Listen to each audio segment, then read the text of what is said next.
Hello, hello. Welcome to the Normal America Patriot Panel Post show.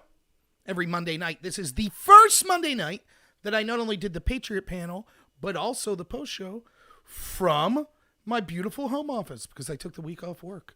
So here I am at home from the comfortability of my own home, coming right to you, the best audience online. So thank you, Why Not 3D, for tuning in from China. Thank you so much. Always great to hear from you. He's on D Live. If you're on YouTube, follow me on D Live. If you're on D Live, follow me on YouTube. If you're on neither place, maybe you're listening on podcasts, follow me everywhere, except in my real life. I'm a very skittish person. Don't follow me like down the street or something.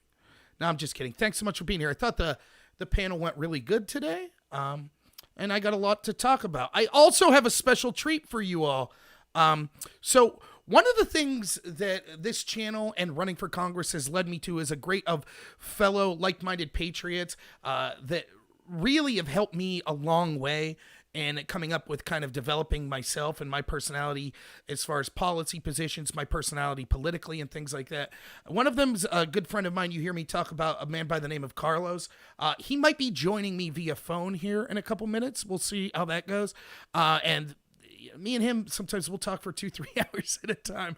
Actually, my wife likes when he calls because I'm one of these weird people. When I'm talking, I walk around. So when Carlos calls, I'm always cleaning dishes and stuff while I'm talking to him because it helps me think better. My wife's like, yeah, I wish you'd call all the time. The house would look a lot cleaner. So I don't know if you're listening, Carlos, but yeah, that's something Courtney tells me often. So before we get started, this is something I'll do a couple of times throughout this show. Now, far be it from me to pass up a gimmick or to try to raise money for my channel, which I desperately need. Hopefully, I'll be talking to you in a week or two about an opportunity I have to possibly shift jobs, which will be a pay cut for me. So I'll need more financial support than I've ever needed. But don't worry, even if you can't give it, especially in today's time, I understand if you're saving your money as crazy as things are going down. No problem whatsoever. The channel will go on, even if I don't ever receive one dime more for it. But I would appreciate any donation. So, in a shameless plug, but also quite a monumentous occasion, who knows where I will end up? I could be the next Rush Limbaugh.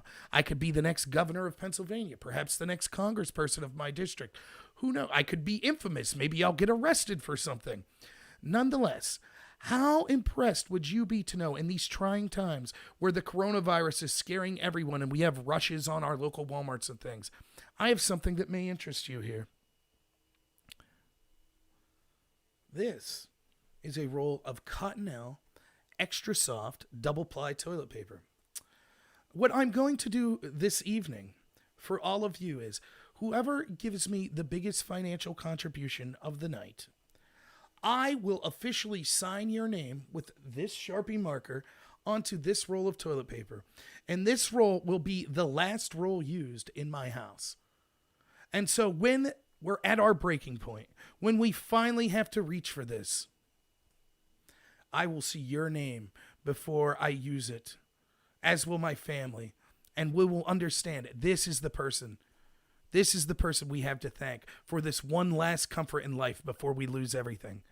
So, just a little incentive to you all out there. Normally I pitch to you that if you don't donate to me, the Russians win, things like that. But today, extra incentive. Not only if you don't give me money today, do the Russians win, but if you give me money, you have a chance to have your name autographed on this roll of toilet paper. I got to be honest, the original plan was I thought I had this single roll pre-wrapped, which I didn't, and I was going to actually mail it to someone. I'm uncomfortable mailing an opened roll of toilet paper to someone, though, so we'll go with the autograph on it. You'll see me sign your name there, so save it. It might be worth a new car later, says Lawrence on D-Live. Possibly. It's all right. For my audience, I'm willing to sign it and keep it as a memento, so we'll come back to that as the day goes on. Carlos, if you're interested, call in whenever you want. I hopefully should be able to hear you. And if there's any bugs, we'll work it out. But yeah, I gave you that number. So if you're listening, Carlos, call in whenever you feel like, and hopefully it'll ring and I'll hear it. And other than that, let's get the show on the road.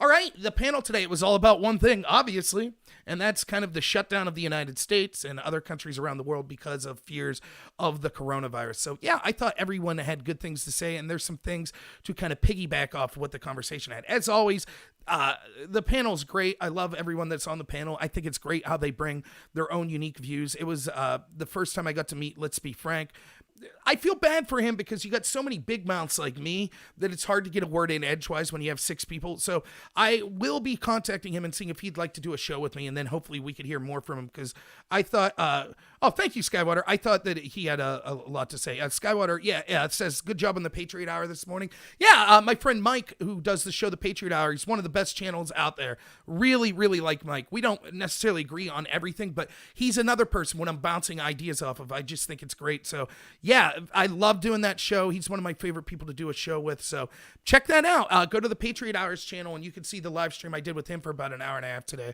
And I think I got a few new subscribers from that. There's my friend Carlos that I was talking about. Oh, he says 5 minutes or so he'll call in. So great. So let's talk about my thoughts on kind of what the subject matter was today. Now, I've already did this in kind of a video, but there's a point that I think is worth talking about. Let's try to put the argument in as good faith as possible. Now, I noticed that some of the comments on the Patriot Hour show, and I understand everyone's going to have different opinions, that's fine. A lot of people were saying that I was giving too much credit to the people that are advocating this fear. I was basically treating them in good faith when in reality they're propagandists that want to bring down the economy. I certainly think that's true of a lot of people. I think that you see the Bill Maher's of the world that admitted they want to see a recession in order to bring Trump down. There's certainly globalists that feel that way. I talk about that often on the show. One of the things I try to do in this show, and it's something that I learned from the debate, something I learned from my time in debate. The way to win an argument is to take the easiest, most provable path that could prove your point of view, and then to make that clear. The more you murky the waters, the harder it is to win the argument. So, for example, you could say, like, with climate change, one of the ways to argue against this, the simplest fact is no matter what you say, no matter what Green New Deal you have, the fact of the matter is China pollutes far more than the United States. And the numbers suggest it will get a far greater percentage of the pollution as the years go on. They have a bigger population. They're behind us ecologically, and they're entering sort of an industrial revolution. And so if you have a plan that does everything, that could take away all fossil fuels from the United States and be terrible to particularly the poorest people in this country, it still doesn't solve the problem because you don't solve China. Now, the more you get into murky details, the more that allows the people you're arguing against to focus on these murky details and they ignore the elephant in the room.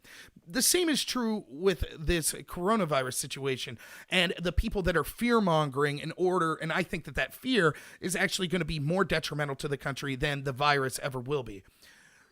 Is it wrong on my behalf to assume good motivations on their part? I don't think so, because I think what people are missing that are criticizing me for that, which they have every right to criticize, is the following. My point is, even if we assume good motivations on their part, there are still problems with their argument. So I don't have to go the extra mile to say, oh, and if you disagree with me and you think we should self-quarantine and you think the government should issue quarantines of us, then you must hate America. I don't have to prove that. And certainly there are people in good faith. I'm not talking about the people in Congress. I'm not talking about the people in the media, but people like my neighbors, my friends that might say, hey, maybe we should have government quarantines. I don't think all of them are operating in bad faith. So let's break this down real simple. One of the things you'll see quite often on my show is I hate hypocrisy. I like equal standards. I like to be given a clear argument and transparent arguments as to why things should be the way they should be. So if you're the type of person that says this sort of government intervention, shutting down, putting curfews, shutting down businesses, etc., is justified, my question is, we could look at both extremes and most of us can agree neither of the extremes are preferable. So the extreme of the government should never be allowed to do anything in response to a natural disaster, a pandemic. I don't think that that's appropriate. If a disease started to run through affecting millions of people and had a 50% mortality rate, yeah, the government should probably step in. So there is a time for government to step in. Conversely, we can't have the government step in anytime there's any nebulous threat. Achoo, someone sneezes. Oh, time to shut down the country for 3 months. I mean, that's clearly not the answer. So once we see that the two extremes are wrong, now it's a problem of threshold. So we're willing to accept that there is a point in time when these sorts of government actions might be necessary. The question is, where is that time? How many people are at risk of being infected or at risk of dying before we say, okay, that's the magic number when the government needs to step in? Now, with H1N1, we saw that numbers were as high as 7% mortality rate when it first came out. We know that millions of people were affected in the United States and 60,000 died. So far, we have 70 people dead in the United States from coronavirus. 70. I mean, how can you justify the discrepancy in how H1N1 was treated versus how the coronavirus is being treated when we're talking about 60,000 people died and none of these actions not only didn't occur but weren't even suggested versus 60 dead and we're basically shutting down the entire United States? Where is the justification? Why is there a double standard?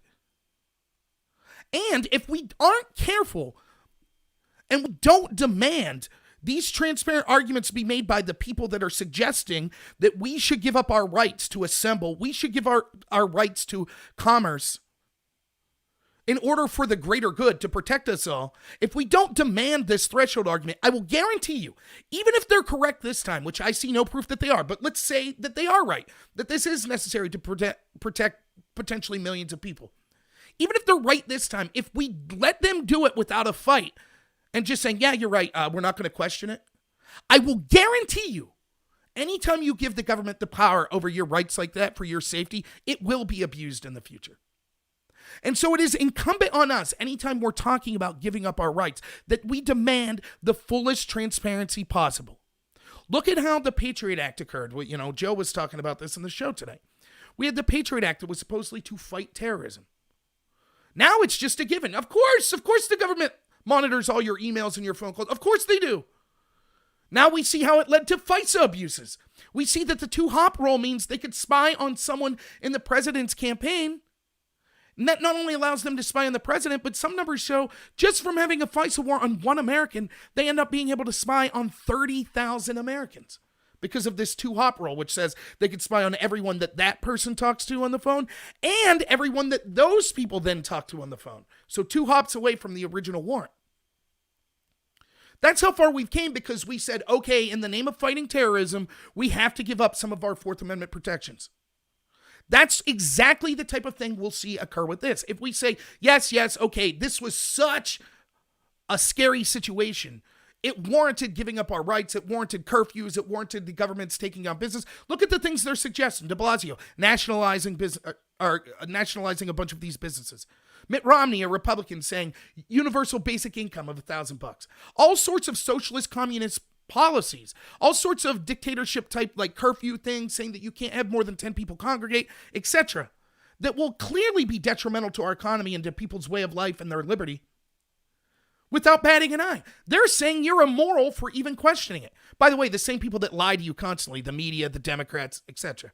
But now trust them this time. Sorry, we lied about the Russia thing. Sorry, we lied about the FBI not being corrupt. Sorry, we lied about the Iraq war. Sorry, we lied about Afghanistan. Sorry about Syria. Sorry about that lie. Sorry about the Libya lie. Sorry, we lied when we said we had to put Castro in Cuba and he'd be a good guy. Sorry, we lied and overthrew the Shah in Iran. Sorry when we lied and said we had to bail out the bankers and they weren't doing anything corrupt. And on and on and on. But this time they're telling the truth. Sorry. It's not my fault I don't believe them. It's their fault. So even if you say, again, I don't know the truth, just because they've lied so much doesn't mean they're not telling the truth this time. They could be. But it's on them that I don't trust them. And you should be skeptical anytime the government's talking about these draconian measures, anytime they're talking about nationalizing industries, anytime they're talking about enforcing curfews. You should be skeptical, even if you think that it's potentially a good idea. You should be skeptical. And to see so many people, particularly people that call themselves conservatives, tell people like me, how dare you question this? You're putting lives at jeopardy. So that's it then. We have the same people, some of the same people that told me, I don't trust the FBI, I don't trust these government agencies, they're out to get Trump. The same people that were on my side for 3 years saying that are now totally in the boat of, not only do we have to trust all of these government agencies, you're immoral for not doing so. How did they flip so fast? Again, does this mean that if you think, well, hey, Rob, slow down. I do think that we should be taking these precautions. I do think it's a good thing. Does that mean I'm saying you're a terrible person? To the contrary, I don't have the answers. I don't know what the right answer is. I know that everything has a cost benefit. There was a cost benefit to not doing anything from the federal government in response to the coronavirus. There's a cost. The cost is the chances of it growing, more people being infected and dying increases. The benefit is the economy would continue to go apace. The cost of the actions we see governments taking, local governments, state governments, businesses self-doing, schools shutting down, the federal government, etc., the cost of that is the destruction of our economy. It will affect the poorest people the most. It will affect the middle class harshly. It won't affect the wealthiest, the DC class. They have enough money. Bernie Sanders will be just fine in his third lake house. Don't you worry. They'll be all right. It'll be people like me and you, normal Americans, that are affected. Why is no one weighing these costs? How many people will die indirectly as a result of the economy collapsing like this? How many people won't be able to afford living situations that would keep them a more successful, happier, and longer life? Why can't we weigh those things against the potential cost of the coronavirus? Now, that's not to say that you still couldn't come to the conclusion, okay, we actually tried to look at what the economic impact could be, the impact on taking people's liberty, etc., and we weighed them against, in good faith, what we think the coronavirus will be, and we still think that the government should take these actions. That's fine. That's a reasonable position to have, but we need to have that conversation. Silencing, anytime someone starts with the position of, I refuse to entertain your argument because you're immoral for even suggesting it, particularly when you're questioning the infringement of your rights. And don't be mistaken, read the First Amendment carefully. It talks about your right to assemble, right? That's what they're suggesting. No assembly over 10 people. Shutting down businesses that aren't essential businesses. That's your right to assembly. If they shut that down, that's infringing on your rights. You would be behooved. Our founding fathers would say, you should be very, very skeptical anytime those rights are sought to be taken away from you. Now, I'm not an extreme libertarian where I'd say they could never be taken under any circumstance. I'm not saying that. You know, if I develop a disease that has a 70% mortality rate and it's incredibly contagious, the government's probably within their rights to tell me, Rob, you can't go to that pirate game you wanted to go to and potentially affect, well, how many people go to a pirate game? 10, 20 people? Oh, the Pittsburgh Pirates. You know, I don't have to worry about them. Someone says, going forward, what would you suggest we do right now? What can you do as an individual? Well, one, anytime you rely on the government to keep you safe, you're making a mistake. So you should be doing common sense things on your own. Good hygiene practices. Don't go to places where you're afraid people could have illnesses if you don't have to. If you're feeling ill, please isolate yourself. Don't go out to large crowds and things like that out of courtesy and out of protection for yourself and others that may have a compromised immune system. You should also be critical and try to do your own research and come to the conclusions of what the risks are of this, and critical of the government trying to take away your rights as a response to this. Listen, why is the threshold argument important? Let's be honest. None of you watching here or me know fully what the effects of the coronavirus could be. None of us know. We don't know. We also didn't know what the effects of West Nile could be. West Nile virus. We also didn't know SARS. We also didn't know MRSA. We also didn't know avian flu. We also didn't know swine flu. So given that, if we say, well, this time these measures are necessary, what's to stop us when we have swine flu 2 in 2022? You know, the next big flu comes. How is every argument we've made to justify infringing on people's rights because of the coronavirus not equally applied then? Because the argument that, again, I talk about this all the time, that conservatives and Republicans need to go on the offense, and that the establishment and the deep state, and that's manifested in the establishment Democratic Party, they control the narrative. They control all of the institutions that shape the narrative. The mainstream media, academia, Silicon Valley, the entertainment industry. They control all those. They control the public narrative. The argument that they're trying to set up, and many conservatives are jumping on this bandwagon, is you don't care about people dying if you don't totally agree with quarantining yourself and with the government's action saying you need to be quarantined. How dare you? That's the position they're taking. My question is, how does that position not equally apply to the everyday flu or to the next West Nile or the next swine flu? Couldn't I say the same thing? Oh, you don't want the economy to grind to a halt for 2 months? How dare you? You don't care if people die from the swine flu. And the response people would give me is, well, wait a minute, but let's look at how many people reasonably could be infected by this new swine flu that's coming up. Exactly. That's what I'm suggesting now. That's why this moral preening, virtue signaling saying, oh, no.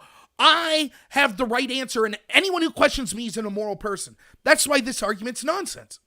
Furthermore, how long do we have to quarantine ourselves? How long do we have to shut down schools and huge sectors of the economy? 3 months? Who's to say, let me play devil's advocate. At the end of 3 months, all these people that say need to self-quarantine, they say, finally, it's over. And I'll say, are you sure? How sure are you?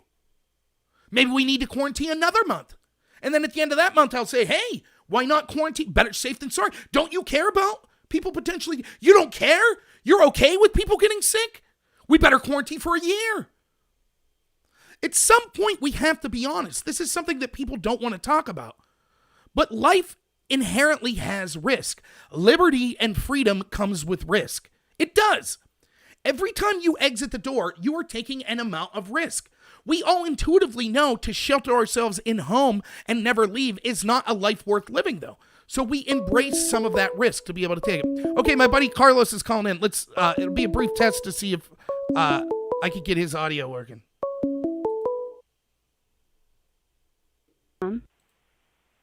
Carlos. Hey, you there, Carlos? I am here. Thank you for calling, man. Always great to talk to you. So yeah, just people in the chat, let me know if you could hear Carlos, but it looks like you should be able to.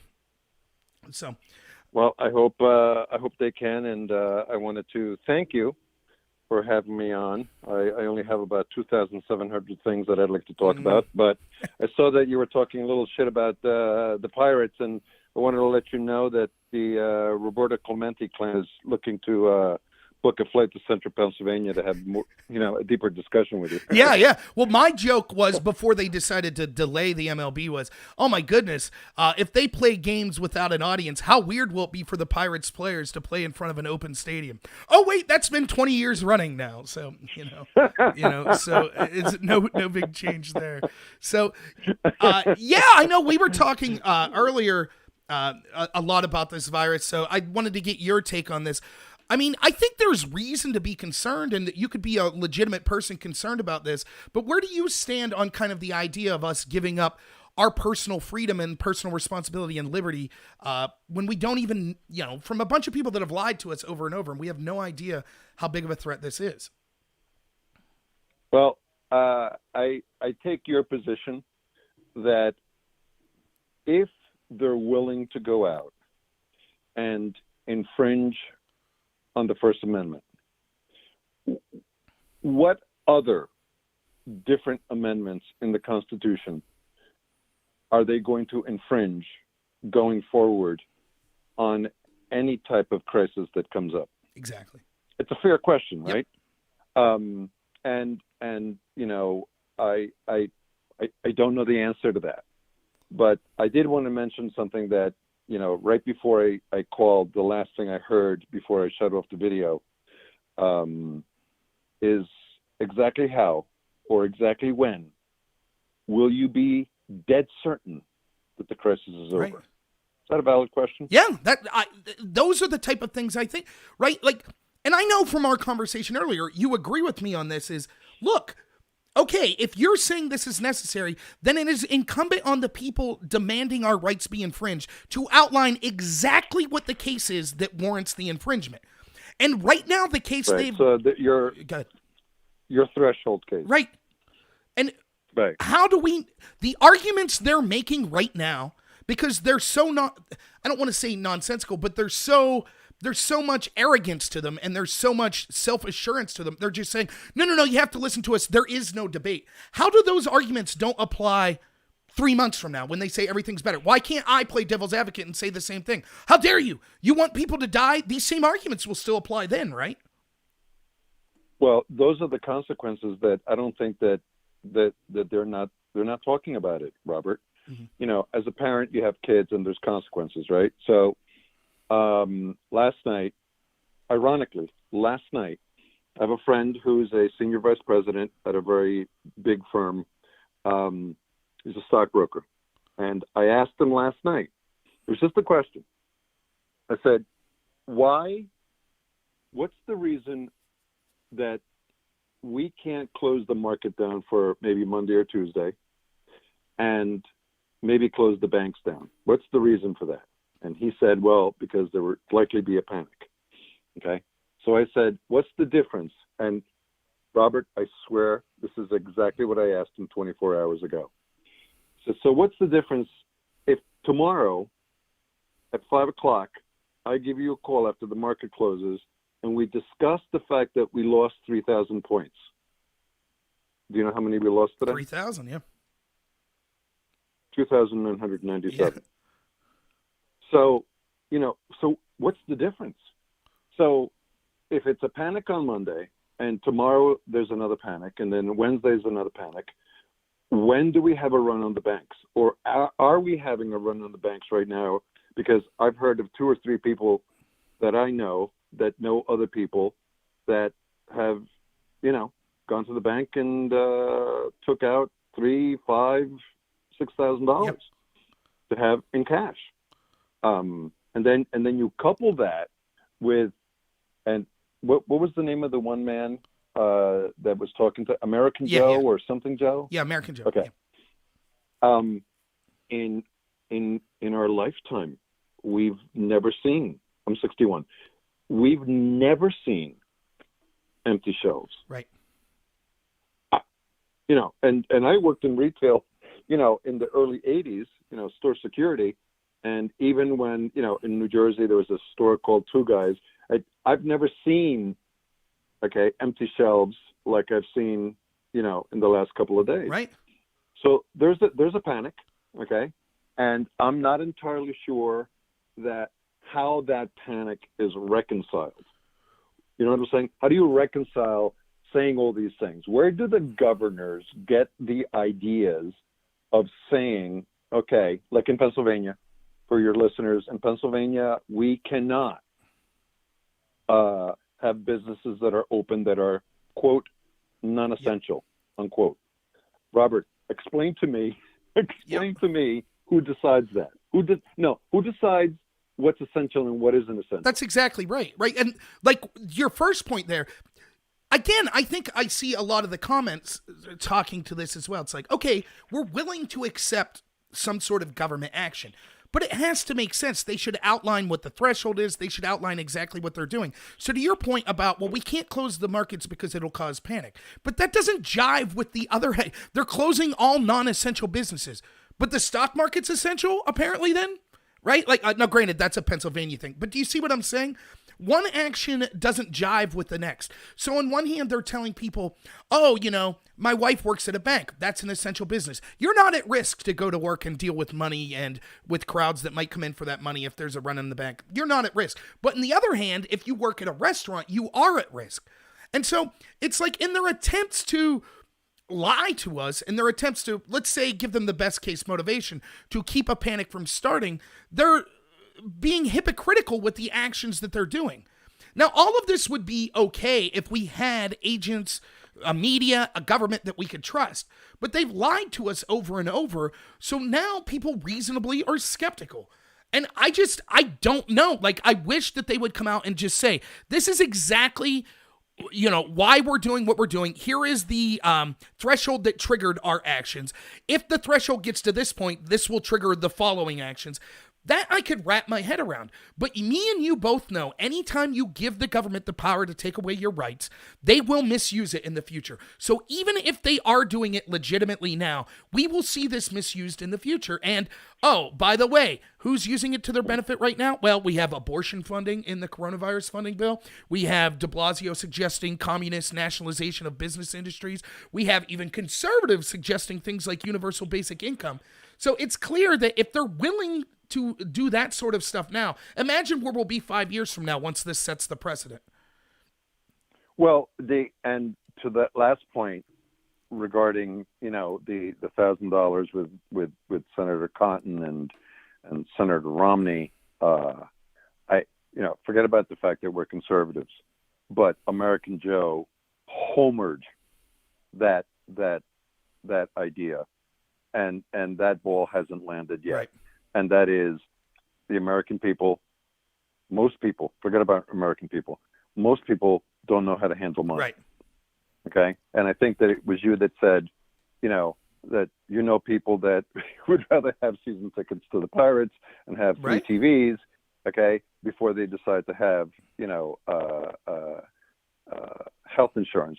Okay. When you give people a choice, okay, not everyone makes the right choice, which is why you can't give $1,000 a month to every single person. And because they're not always going to make the choice of the person that is being generous to give them, and you're not helping. You're just not helping. Right. So, but one of the things that I wanted to go back to and circle back to is, and I'm not a conspiracy theorist, but this is a valid question, and I will underscore it with what happened here. And for your listeners, I live in Williamsport, Pennsylvania, and my home county is Lycoming County, which is the home of, obviously, the Little League Yep. World Series, but also Lycoming College, which is, if not number one, number two, the oldest private liberal arts college in our nation. So where do they get these ideas, Robert? Where do the ideas germinate to say, okay, let's get in a room and this is what we're going to do? And that's what I'm questioning, because in Lycoming County, okay, praise God, we don't have anybody come down with the virus, and certainly we don't have any deaths. So we're zero, okay? So why then would the mayor not permit any gatherings in the city of Williamsport over 250 people, right? With no cases and no deaths. Yep. So, well, that's what he did on Friday. Yep. And what was on Friday was the biggest, it was the Susquehanna West Branch Builders Show, which is the largest, basically, home show outside of the farm show in Harrisburg. Mm-hmm. So if you have businesses in the northern tier and you're going to go to this home show, you're going to be a small and micro business. Okay. So for what I do, I have a media company that does video and film and photography, but a special niche specialization in political social media. Okay. So imagine a micro business like myself, just me and my wife. We spend 70% of our marketing just for this show, and it's canceled. But there's no threshold as to why. Exactly. No deaths, no cases. So you have to wonder. And, oh, by the way, he's been in office for 2 months, and he's a Democrat, the first Democrat that we've had in a long time. Good choice, yeah. And, it's exactly. And where did he get this idea? Did he get pressured by by the governor? Did he get pressured by, the DNC in Harrisburg? These are the things, and I'm not a conspiracy theorist, but you have to wonder, are we in this together? I agree. I think that, one of the things I talk about a lot is kind of what I see as a vein running through the establishment, particularly the establishment Democratic Party. You can see it. Like, I've talked to you about this before. I see Bernie supporting journalists on Twitter begging Bernie supporters to stop voicing their hatred of America. You could see it in how giddy they were to try to blame Trump. It's almost like they wanted people to get infected. They wanted this panic. I truly believe they were going to do, regardless of this pandemic, they were going to do everything they could to collapse the economy. Now, there's another thing, though, that I think goes on, and that is, it's what the mayor in Lycoming did, Republican or Democrat aside, was they made the easy choice. it's already built into the cake because we've seen so many other governors and other people say, yeah, it's time to shut down this stuff. So the negative impact's already built into the cake. You're not going to be out there alone. You're not the first mayor that said, okay, we're going to shut this stuff down. But if you take the risk and you weigh the impact and say, you know what, I've evaluated it. I think taking away people's right to assembly, harming these local businesses economically and things like that, I think that risk outweighs the risk of something that could potentially happen if we allow business to go as usual. Then if the worst case happens and people get sick, you're afraid you get blamed. And so you make the easy choice that what is the narrative right now? Well, the narrative is controlled by the establishment Democrats. So it's easy to go along to get along and just say, oh, okay, I'm going to act like I'm a leader. I'm going to act like I'm a free thinker by saying shut everything down. But in reality, it's the most cowardice move you could have. Real bravery. Well, let's go there. Let's go there. Okay. If what we have to do is social distancing and saving lives, right? Mm-hmm. If that's what we have to do, why are we limiting it to non-essential businesses? Why are we not shutting it all down? Right. See what I'm saying? Oh, yeah, it makes no sense. That's okay. It makes no sense. I'm not criticizing and saying that this is what they're trying to do. I don't know what they're trying to do. It's not clear. Right. But, if it's all about social distancing and saving lives, why are they not shutting everything down? And they don't have an answer to that. Right. And, how do you do that? Up by where you live, which is not really fundamentally different than where I live, although I live in the largest city in the northern tier, basically after Wilkes-Barre. Mm-hmm. What do you do? What do you do? And I think, was it you that brought it up? Like everybody I know lives from paycheck to paycheck. I'm not saying they're irresponsible. I'm saying that that's just the way that it is. Right. And I think the numbers are 60% of the country, right? Is that the number? Like 60% of the country lives paycheck to paycheck. The other 40 are on salary and have a little bit more of a wherewithal, and it's a step up to people who don't live by that. But that's a huge chunk of our economy. And if you are limiting aspects of the economy to non-essentials, how do you have a market and an economy when 60% of the people aren't participating? Right. So you don't really have a stock market, right? So why keep it open?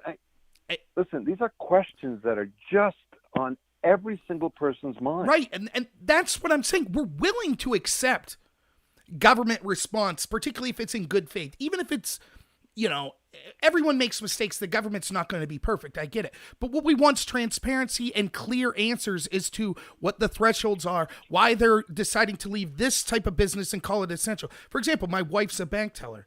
They could stop having people come they could say it's non-essential to have the building itself open and do all financial transactions online, but they're saying to keep the bank open and the lobby open is an essential business.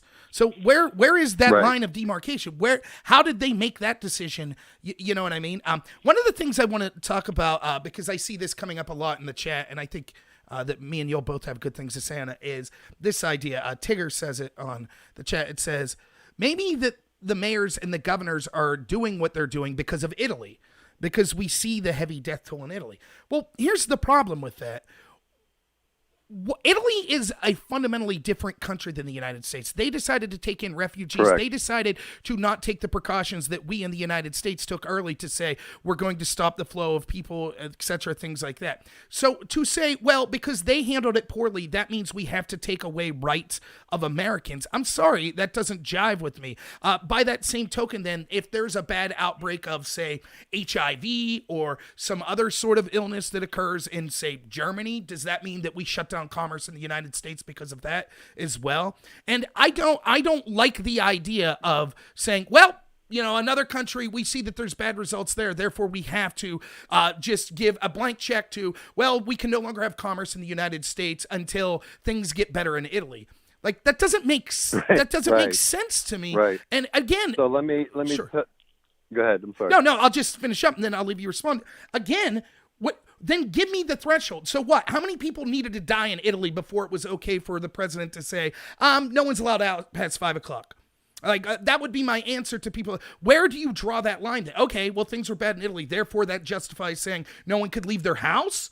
Does that justify saying no one could get to the bank to get money out? Does that justify saying we can't go grocery shopping? Because, what about the impact that we see, the real impact we see from the suggestions that are being made? That's the problem that I have with things like that. So, I mean, do you have anything you want to say on that? Yeah. So listen, and I want to at the outset say that I'm not an expert on immunology. Right. Immunology. Okay. I'm not, but I think that I'm pretty good on my feet with respect to media. So this is what I've heard, and I think that this will help a lot of your audience. So the very first thing that I saw, and I'm a Twitter person, okay? For those of you out there, I am at Hockey Nuts, one word, HOCKEYNUTS. So the patient zero, I believe they think was a refugee who was infected and knew he was infected and went everywhere, okay? Didn't self-quarantine. But then I watched, do you follow Dave Rubin? Mm-hmm. Absolutely. Okay. Yep. So Dave Rubin, around 6:00 tonight, posted about a 17-minute video with an immunologist, actually out of Pittsburgh. And I think his name was Amish, Dr. Amish. Okay.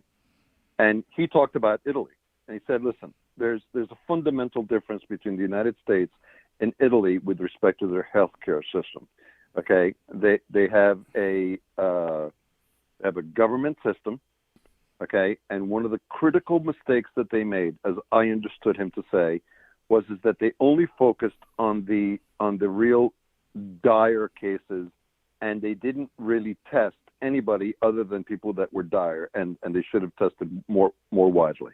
But okay, they also, because it's a state-run system, they don't have a lot of innovation, and they didn't put in any money to to prepare for these type of contingencies, and so they got smashed because the thing blew up in their face because they didn't test correctly. They didn't really have very good testing kits and all that other stuff. And then when they talk about the flattening the line, well, the line that he talks about is being able to keep the demand of people going to the hospital at the level of how many beds they have available. Does that make sense? Yes. Okay, so that's the line that they want to stay below. Well, it exploded on them because they had a lot more demand for beds than they had beds. And then so it spilled out and people went home and they went out and boom, that's how it happened. It's a 16 and a half minute video that is on Dave Rubin's YouTube channel. Anyone can see it, especially if you put it on, 1.5, it'll go fast. Yeah. And very, very, very informative. The one highlight that I'd like to just, not to, because I think that you probably don't want to stay on coronavirus the whole entire time, but was this. If you have a sore throat, if you have a bad cough, if you have a very high fever, and here's the key, ready? If you have problems breathing, call the doctor, call the ER, and tell them that that's what you have. And if they have you go in, then you do the appropriate things. Usually, if you have to go to the doctor, if you have to go to the ER, wear a mask. And if you have latex gloves, wear that. Common sense, basic common sense, American know-how, not, being told by your mayor or your governor that you can't do this and you can't do that. You're married, right? Yep. When's the last time you told Courtney what to do? Yeah, never. Okay. As Americans, and here's the key: as Americans, we are fiercely, passionately independent. Right. Okay. Don't ever tell us to do anything again. Don't ever tell us what to do. But and so they're talking to us wrong. Right. I agree. I agree 100%. And another thing I want to say, kind of piggybacking off that, what's going on in Italy is, look, it doesn't matter how much it costs. It doesn't matter if you have free health care for everyone if you don't have enough beds. That's the problem with Bernie's Medicare for All plan in the first place. It's a human right to have health care and open borders. Therefore, health care for the world. Well, there won't be enough beds. And the irony is, they want to politicize this. They want to make it somehow about Trump. And they called it the Trump virus before one person even died. The New York Times did. Look, an ounce of precaution is worth a pound. And the Washington Post called it his Chernobyl. Yes. Because they're so generous, these people. Yeah. Unreal. But the way to fight pandemics is always in the precautionary stage before the pandemic strikes. That's when you could do the most mitigation. Once it starts, you could do what you want as far as hospital beds and things like that, but it's still going to be hard to contain. It's harder to contain once it starts than if you're nipping it in the bud before it starts. So to me, one of the incredible ironies of this is the people that want to politicize it the most and blame Trump for this the most are the same people that were open border advocates. They cheered and controlled for policies in places like San Francisco and LA, where we saw some of the most unhygienic conditions in the first world countries ever. People defecating in the streets, people sharing hypodermic needles, etc. And people like me and you and many other great patriots that are concerned about this stuff, one of the things we said is these sorts of conditions make a pandemic ripe for happening. And so in effect, what these people said was, well, to suggest that is racist or it's bigoted. And how dare you suggest that? It makes you immoral. You don't care about these people. So what they've in effect said is this: we want zero precaution, any precaution to be able to stop something like the free flow of people that could lead to a pandemic or unhygienic positions that could lead to a pandemic. It's immoral to try to have any prevention or precaution on that level. But once the pandemic hits, you, the normal American that does things the right way, you have to give up all your rights now to fight this. And I refuse to accept that this should be the way it is going forward. That we should allow these people to say, no, we want open borders. No, you're a bigot if you don't agree with us. And then once it hits the proverbial fan, them to say, oh, now it's time for you to pull up your bootstraps and give away all of your rights in an effort to fight this pandemic. That's the lesson we should take from this. Just how corrupt these people are. Well, I appreciate your passion. I would not give this that much energy, to be honest with you. Fair enough. Because, okay, you can call me a racist. You can call me, the whole coterie of names that they have for people. Yeah. But we all know that it's nonsense. Right. So usually, my personality is to mock them. So I would come up with questions, for them to just dig a deeper hole. But I will come back again to what American Joe said with respect to the hospital beds and Medicare for all. If you think that we don't know how to handle money and we're not good at it, we don't know how to handle our health. They say that in 2035, 1 out of every 2 Americans will be obese. Yep. That should shock you. I agree. That should shock you. We don't, God gave us these men, okay? And I like to call them the greatest neighbors in the world, our American forefathers. Okay? You've never had better neighbors, okay? These men that did this and crafted the Constitution. Yep. And they came up with these precepts that were way beyond what we kind of are ready for. You know what I mean? Agreed. We really don't know how to handle money. Okay, we have free health care. That means I'm going to go for every little thing. No, right? It's not. You don't have to. So I had the flu in January. You remember? Yep. Okay. So I had the flu for 3 weeks, like the first half of the first week of January till like the third week of January. So, you know what I did? Stayed home. I'm 61 years old. I've had the flu. This would have been my third time in my life. So I kind of know the difference. And after 3 days, I started getting worse. And then I slept, I was in my house the entire time. I never left. I never went anywhere. But for 4 days, I was in my room. Forget about being in the house. I was in my room, mostly sleeping, like 16 hours a day. That's how I knew it was the flu. It wasn't just a cold. Guess what I did? I didn't go out. No one saw me. I didn't go to Rite Aid, and I didn't go to the doctor. And I had Schweitzer formula. I had Vicks Vapor Rub because I'm Latino, and I had cough syrup, and I had chicken soup, and I had Netflix. By trade, I'm a filmmaker, so I didn't go to the doctor. The doctor wasn't going to do anything for me. Right. I'm not a drug person.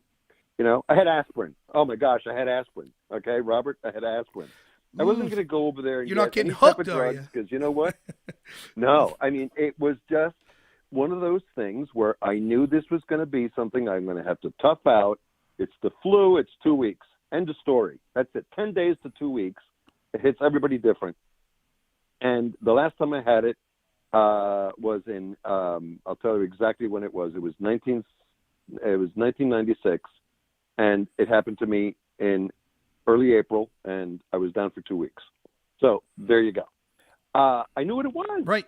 I didn't have to go anywhere. I didn't have to call the doctor. I know what I got. I'm not going to go to the hospital. I'm not. And I think that everybody else is kind of like me. I think. I'm hoping. Well, I mean, don't go anywhere. Don't go out. Well, you would like Don't to go think, out. but then you see the same, because you're talking about this in the context of if we gave free healthcare to everyone, that it would be overused. The same people running out right now and buying 50 cases of toilet paper, every time they got the sniffles, would be at the ER demanding that they be seen first. And that's the problem, right? Like and that's the problem. That exactly what you just said is exactly what happened in Italy to a system that was never prepared for this. They were never prepared. So that's the juxtaposition, okay? And I'm not trying to run down Italy. No. Okay? I some of my very best friends are Italian, and I love Italy, and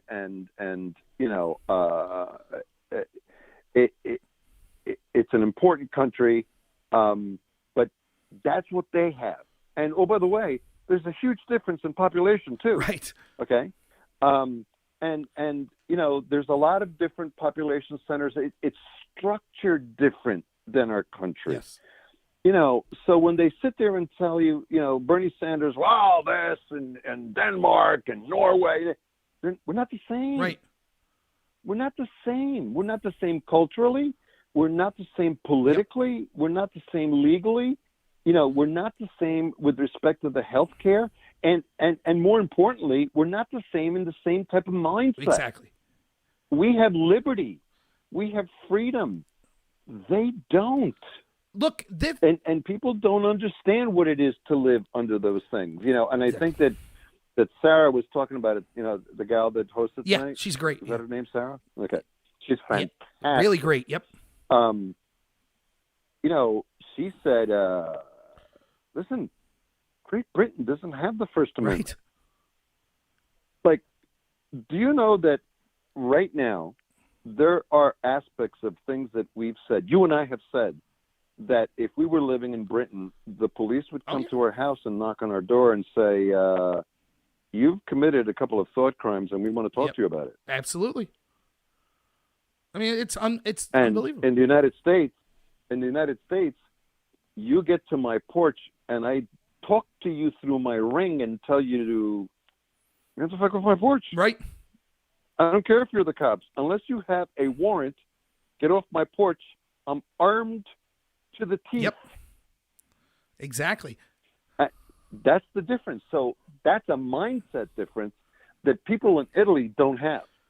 They don't have that. I agree. They don't have that type of restraint or that freedom. And so how does it reconcile, right? I mean, what do you think? How does that reconcile the difference in these different disparate countries? It's all the difference. Like if people watch, and I know you like this video, Carlos, but the promo video I do, it's on the top of my channel. It's like 7 minutes where I outline why the United States is the greatest country in the history of the world. And it has to do with exactly that thought. And I think you're right to say that the forefathers, they not only were ahead of their time at the time, they might still be ahead of their time for where we are now. Oh, no question. I mean, it's amazing. No question. And but look at the precepts that we just discussed. Yep. The fact that our rights run ahead of our ability to appreciate them. Exactly. And you only realize it when you lose it, you know. Exactly right. And not to get too far afield, and I don't want to go out and say specific subjects, okay? We could, but I don't want to antagonize anyone. Right. But there are some subjects that we can discuss, okay, where some people feel entitled to tell you that their core subject, okay, without saying it, I'm sure you're smart enough to know what subject I'm talking about. Well, that's a right. Right. Well, no, it's not.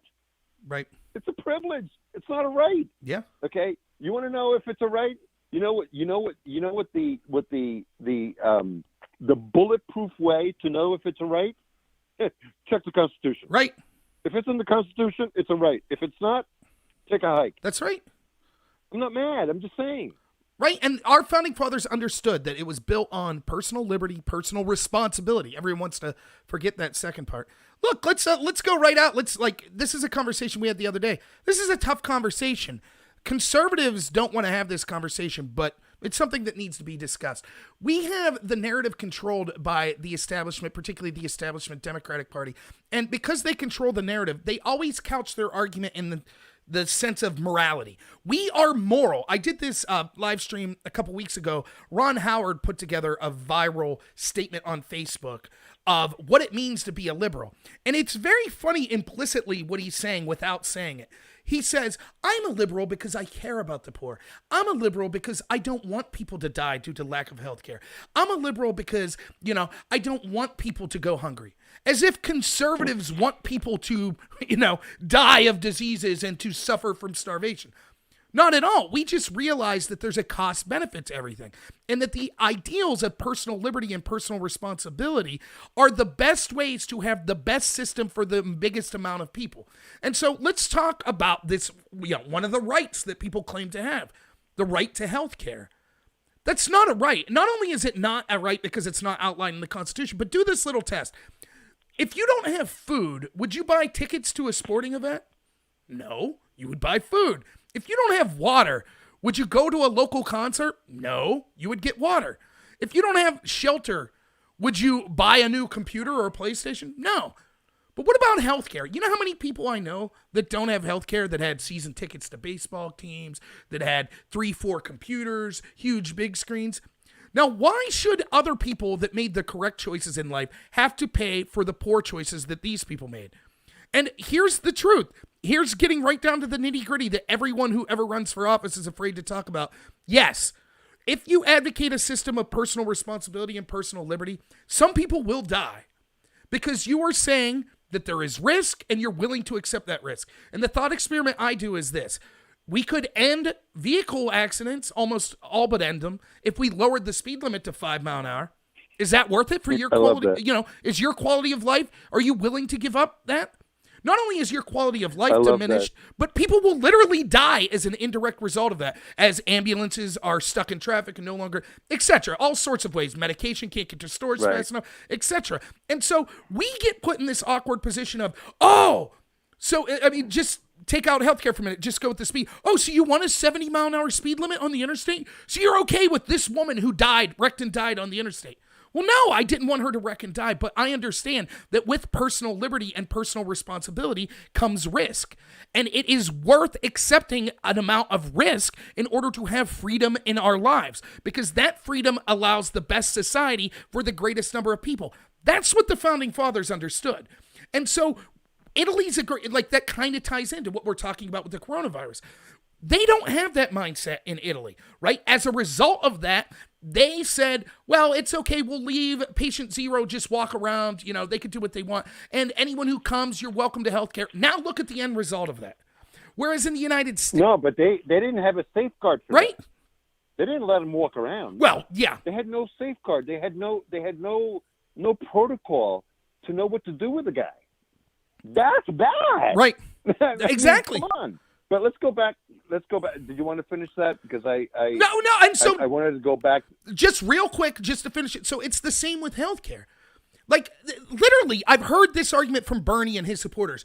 You cannot have a civilized society where some people can die of lack of healthcare. Well, there is no society that has ever existed, nor will ever exist, that will be perfect and that no one will die because the healthcare system is perfect. It just won't happen. Right. And so, did you know? Go ahead. Did you know that people don't die in Denmark? Yeah, right. Hey, what about that UK system we keep hearing about how great it is, right? We keep hearing about how they have, how's that looking right now? And that's what I'm talking about. Like, it's all nice to live in this utopia and say, oh, no, minimum wage should be enough for you to buy a lake house like Bernie. Just a summer camp, he calls it. You should be able to have that third lake house if you work at McDonald's. It's nice and warm and fuzzy to say that, but it's not living in reality. And when there are actual dangers. Look, the policies, the socialist/communist policies that come from, and they make sense. I talked to you the other day about this, Carlos. It makes sense from a point of, if you accept the premise, we can't leave anyone die due to lack of health care. Once you accept that premise, then Bernie's solution logically follows. The problem is the premise is wrong. The premise that we can't have a civilized society unless every single person has healthcare, it's just wrong. And I am not a monster for saying that, because I know history has shown us every time we've accepted premises like that and given the government massive control to be able to solve that faulty premise, millions of people have died as a result. Not every single time, million, but it's always worse off for the worse off people. The poorest are always the first affected when you institute these socialist policies in the name of helping them. So, I'll leave you talk about it, but that's what I was talking about. So you started off by saying that they control the narrative. Yep. Okay. So you've heard Bernie talk forever and ever, saying, well, my system, there's no model for my system. Okay. Right. And the reason why they control the narrative is because we let them control the narrative. Okay. So you should ask questions as to why. If there is no model for the system, you got to tell us more. Okay. And that, for me, and I believe it was you that said to me that one of the awakenings, and I think it was you, that you talked about at one point, was that you don't look at politics from a conservative or Republican or liberal or Democratic point of view. You look at it from a point of view of liberty versus no liberty. Right. Was that you that said that? I have said that, yes. Okay. So that was awakening to me, because let me put that idea in this context.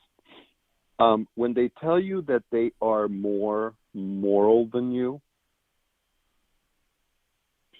your response should be, tell me a story. Right.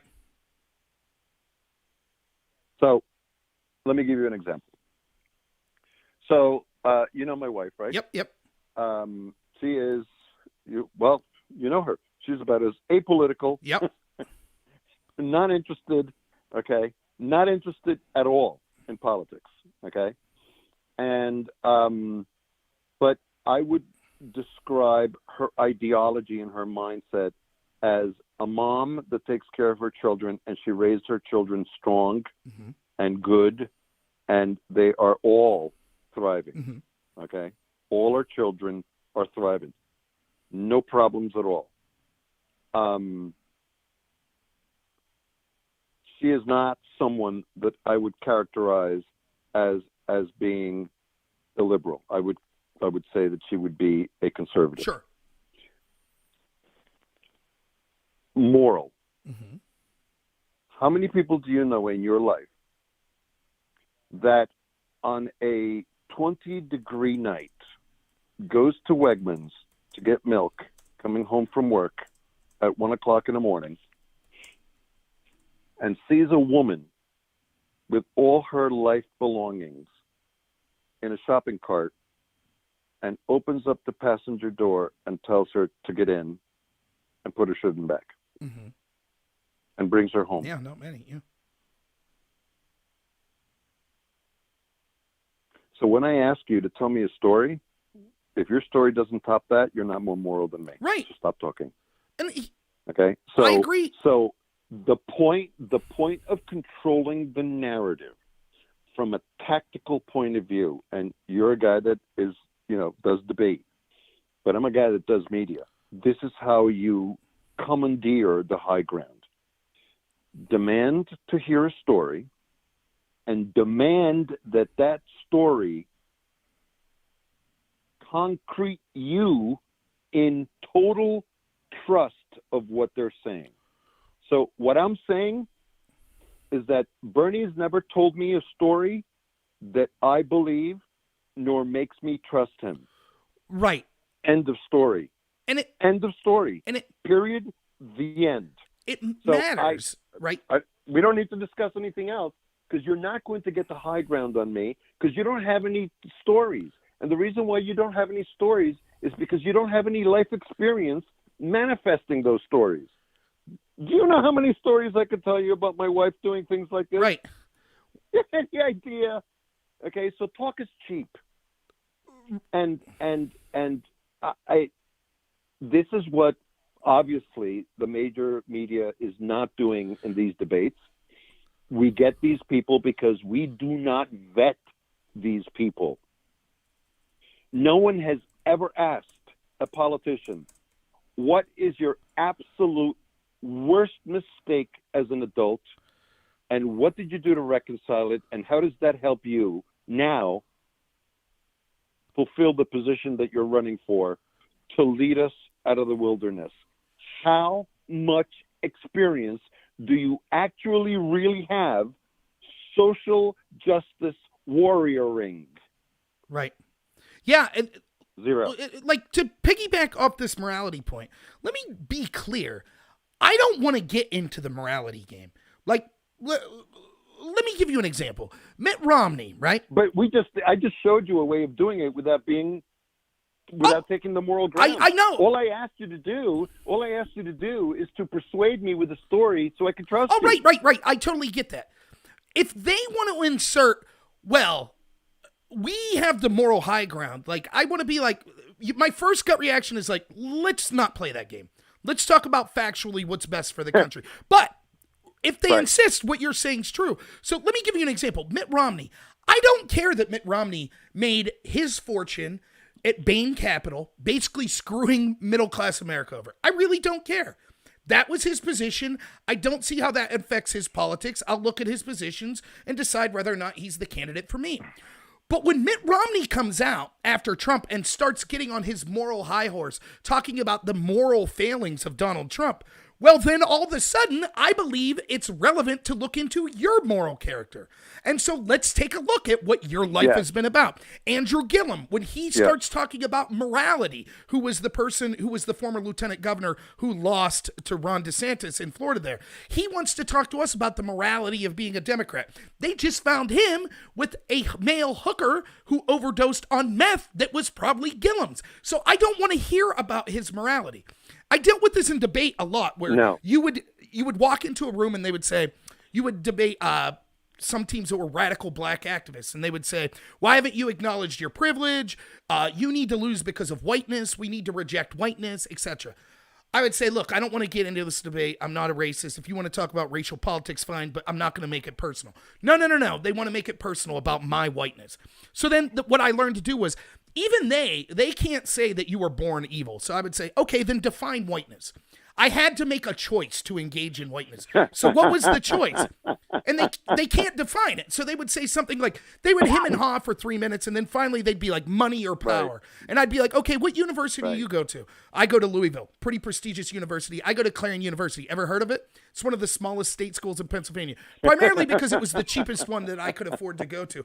Do you have a vehicle? Right. Yeah, I drive a Jaguar. Oh, I drive a 92 Chevy Cavalier that stops running anytime it rains. I have a sister that's 20 years younger than me. My parents can't afford to have heat because the furnace blew up. I work at Burger King 40 hours a week to help pay my way through college. Now, please tell me about the money and power I have.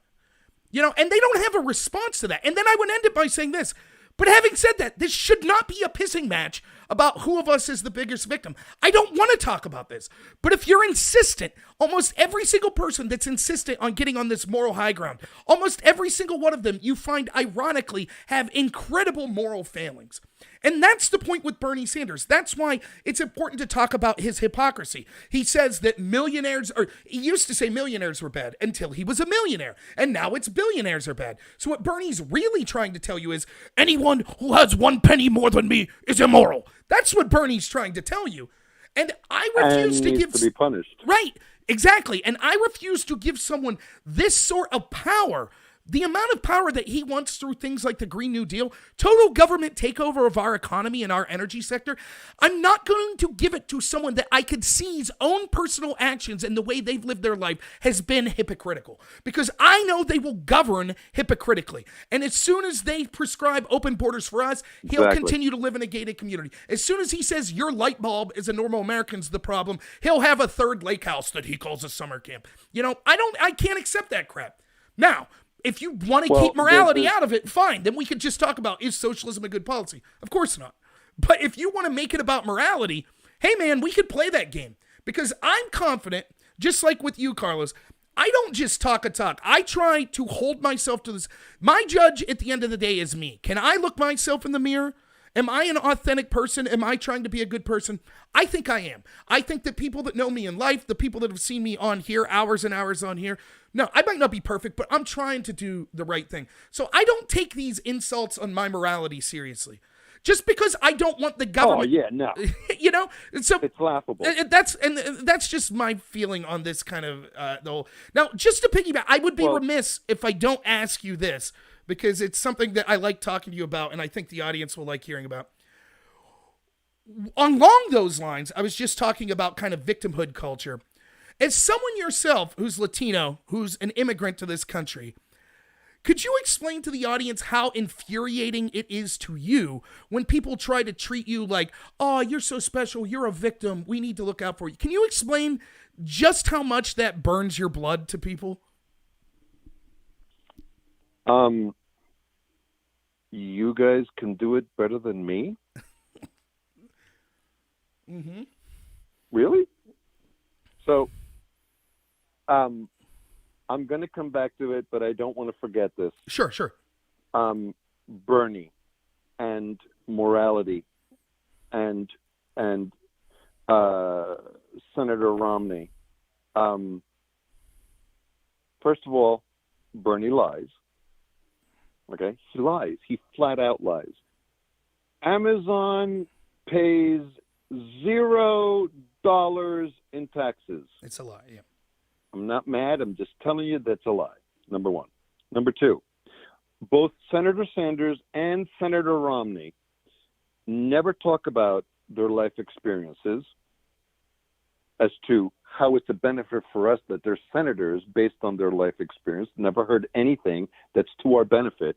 Number two, I don't know any of the accomplishment that these men have had in office, especially Bernie, who's been in government for over 30 years.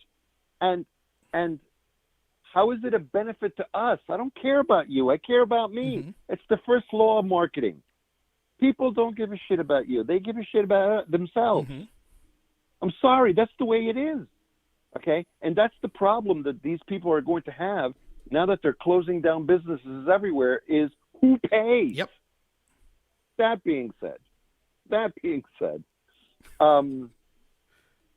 I came to this country at a very young age, I'm an immigrant from Caracas, Venezuela, naturalized, and I jokingly tell everybody in my life, being that I grew up in North Jersey, in the third most affluent town in the second most affluent county in the country.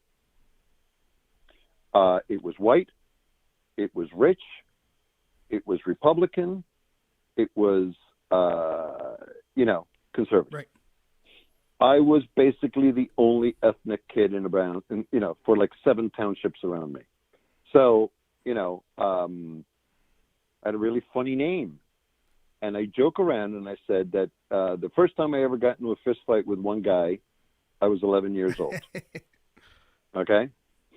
And they say, well, I don't get the story. He says, well, you don't understand that that wasn't my first fight. Right. That was just my first fight with one guy. You ever been in a fight with 12 people? How about 8? How about 6 people? Yeah, like my average was 4 people before I was 11 years old. I got my ass handed to me because I had a funny name. So I go home, and I was not raised with my mom and dad. Okay, my dad was a diplomat in Venezuela, and my mom was a nurse. But her sister came to Colombia for her master's and in psychology, met an American, and married him. So I came and lived with them in North Jersey.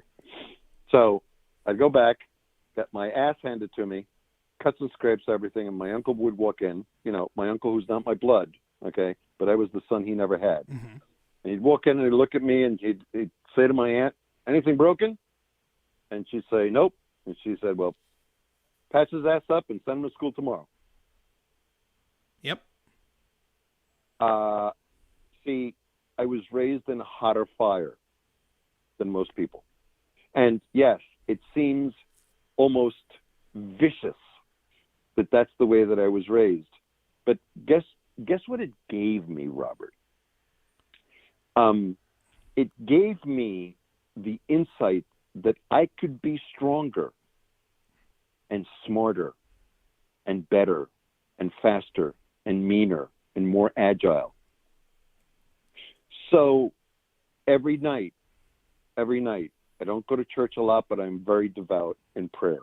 Okay? I owe that to my grandmother. I thank the Lord for giving me racism. I thank the Lord for giving me racism, because without it, I wouldn't be as strong Right. as I am. I wouldn't have the point of view that I have.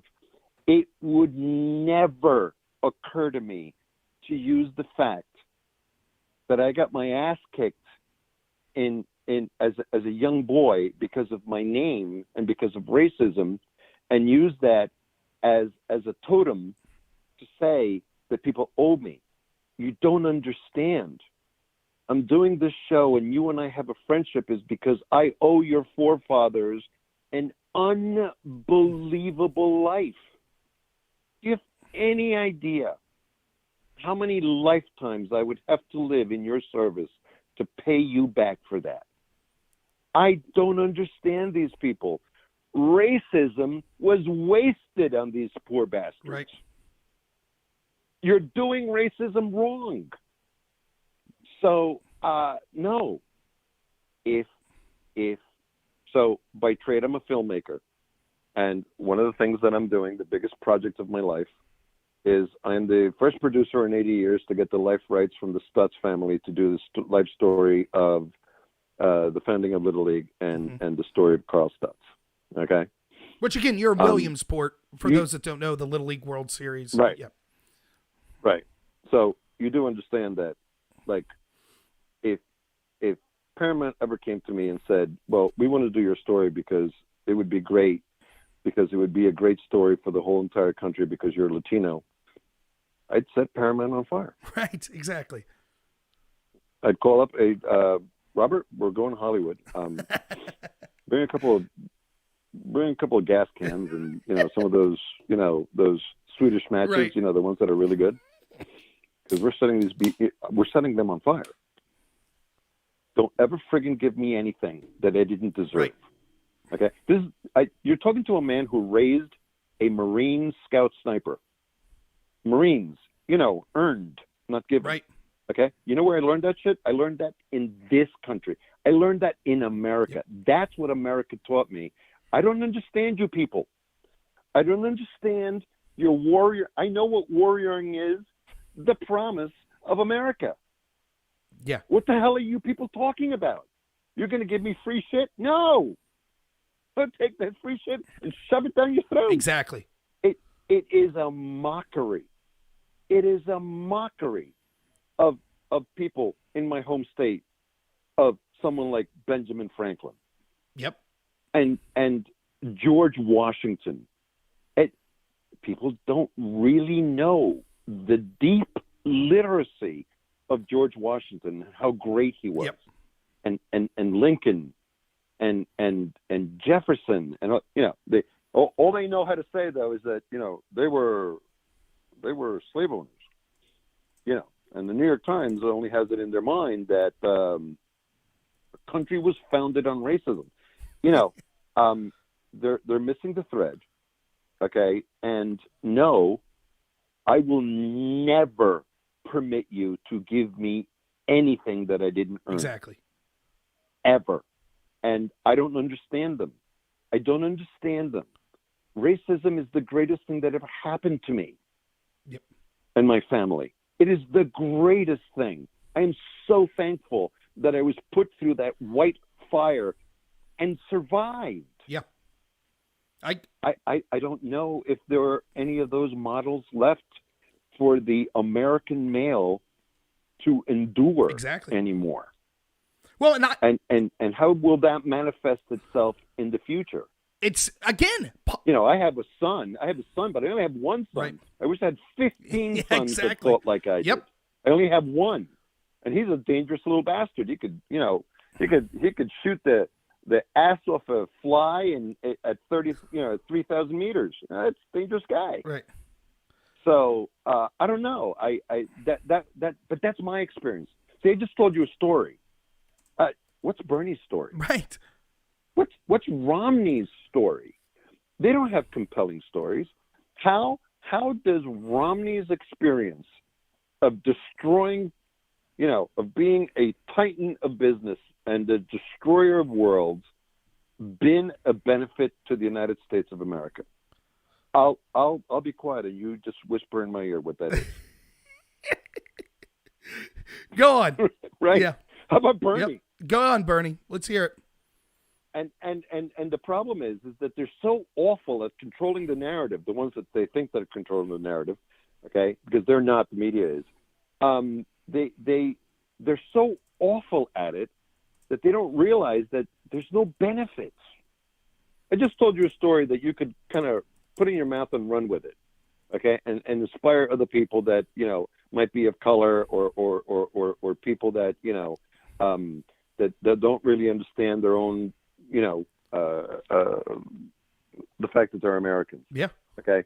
You've never heard anyone talk about how much they love America like I just did. Right.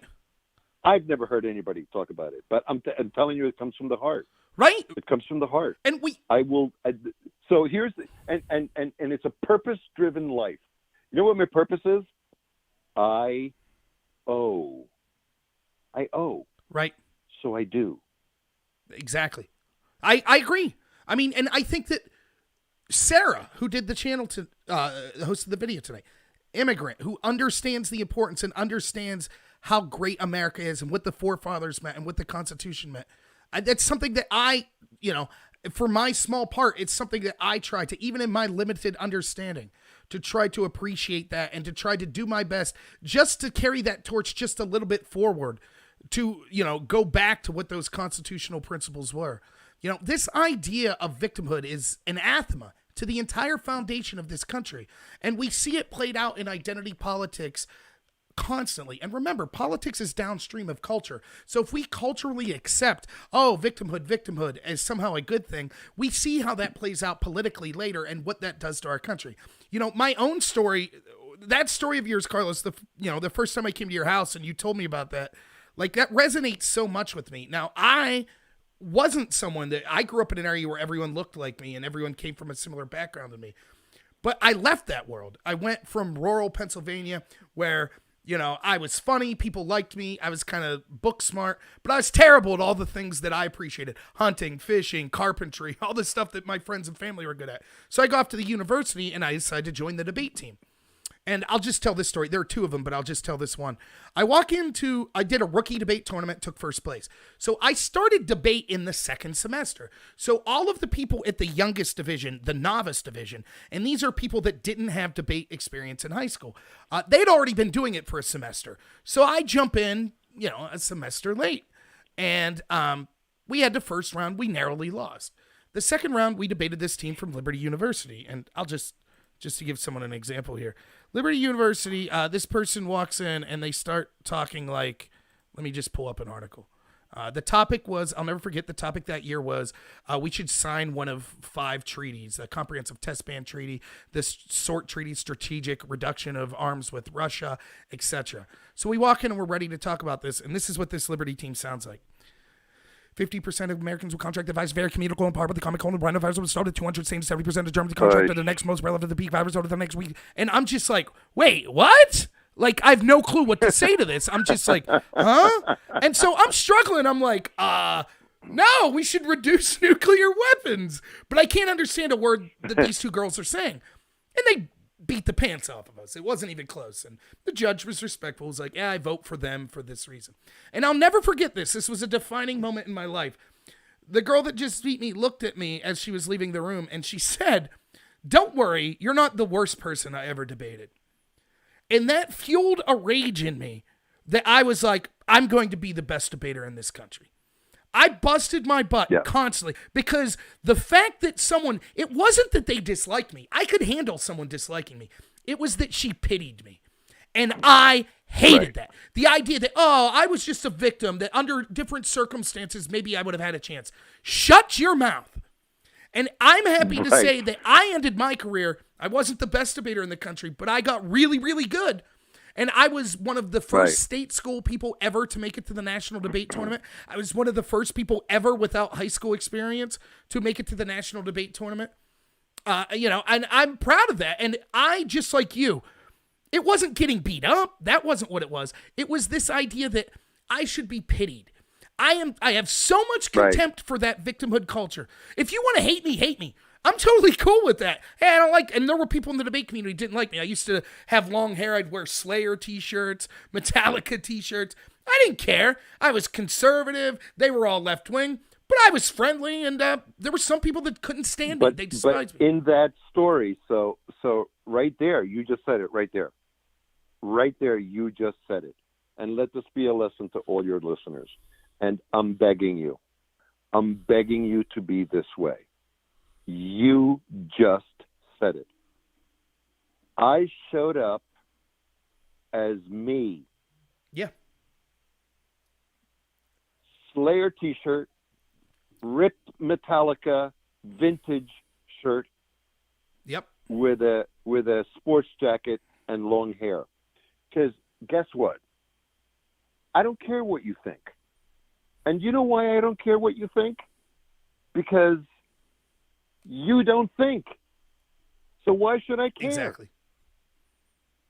So I'm going to fall back and believe in the things that I believe in and my life experience. I'm going to be me.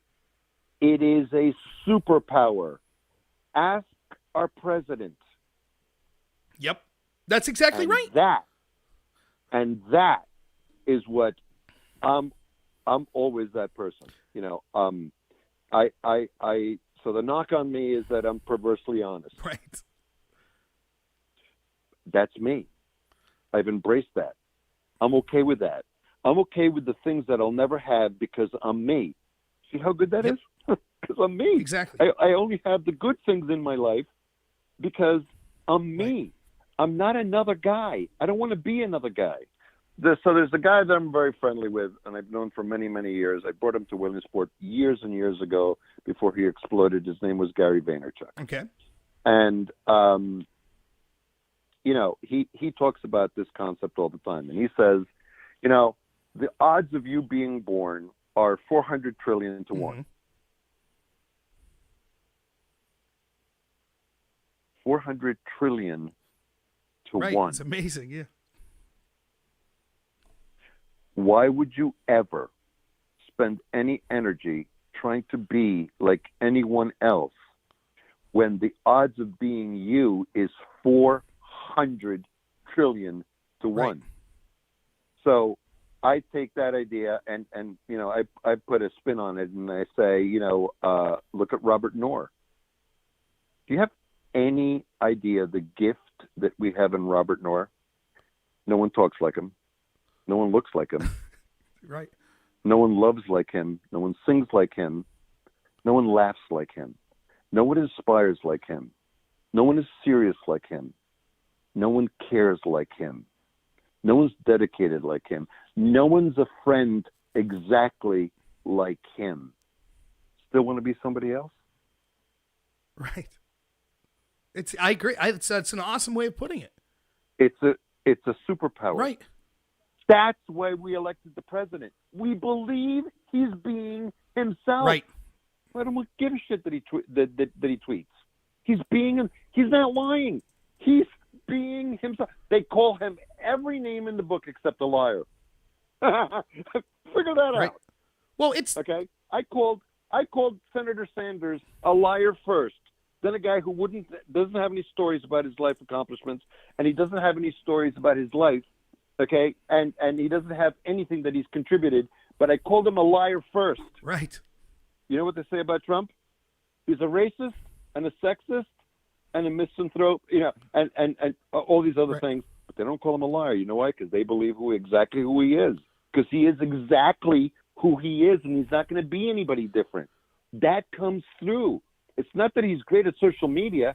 It's that he's great at being exactly who he is on social media. There's a difference. Yeah, and that's something that me and you talk about a lot. Like, I kind of came to this revelation talking to another friend of mine, Milo, who's a friend of the show. And what do I have to offer, right? Like, am I the smartest person in the world? No. Am I the best spoken? No. Maybe most handsome, but that's the jury's still out. But I've always said that. We're close on that one.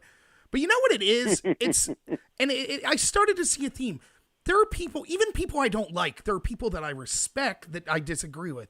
And there are people that I look up to in my personal life and maybe in more of a political or a celebrity way. What is the common theme running? Are they all smart? Are they all strong, masculine, attract? You know what the common theme is? It's authenticity. That's what I keep coming back to.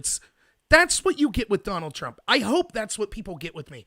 I might not always say the right thing. In fact, you know this, when I was running in that special election in District 12, I knew that some of the positions I had were not going to be favored on average by the most conservative district in Pennsylvania, such as gay marriage.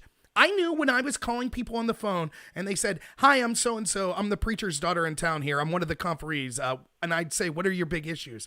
And they'd say, "I want to see gay marriage overturned." I knew I could have just said, "Oh, okay." But I didn't, because come hell or high water, I try to be authentic. So I told them the truth. I don't come on this show with airs. I think, Carlos, you could back this up. Me and you, one of the greatest things about us is our authenticity. We could be talking right here on this show like we are. We could go to a bar and talk to the people there the way we are now. Yet when we show up to these meet and greets or these Republican conventions where people are smoking $100 cigars and in fancy suits, we're still who we are. We don't change. We're not showing up in helicopters or fancy cars. Right. Not to get a sling an arrow at a specific person. And, but I've been, for your listeners, like I said, I have a niche business where, I'm a filmmaker by trade. Okay. And I do photography and video, in our business. But one of the things that saved our life economically here when we moved to Pennsylvania, in 2003, is that, I've always done as a side hustle. I was always doing political media with photography and video, and now in the 2000s, with social media. So very, very, very niche thing. Not many people do political media, social media. And there are some people that do it. Okay, like there's very big companies that are both political shops and media shops that do it, but it's a very, very, very specialized thing. Okay, very few people do it very, very well. And so in Lycoming County and in a lot of patches in Pennsylvania, I know a lot of sitting politicians. In Lycoming County, I know them all. From the federal level representatives all the way down to the council person in the city that I live in.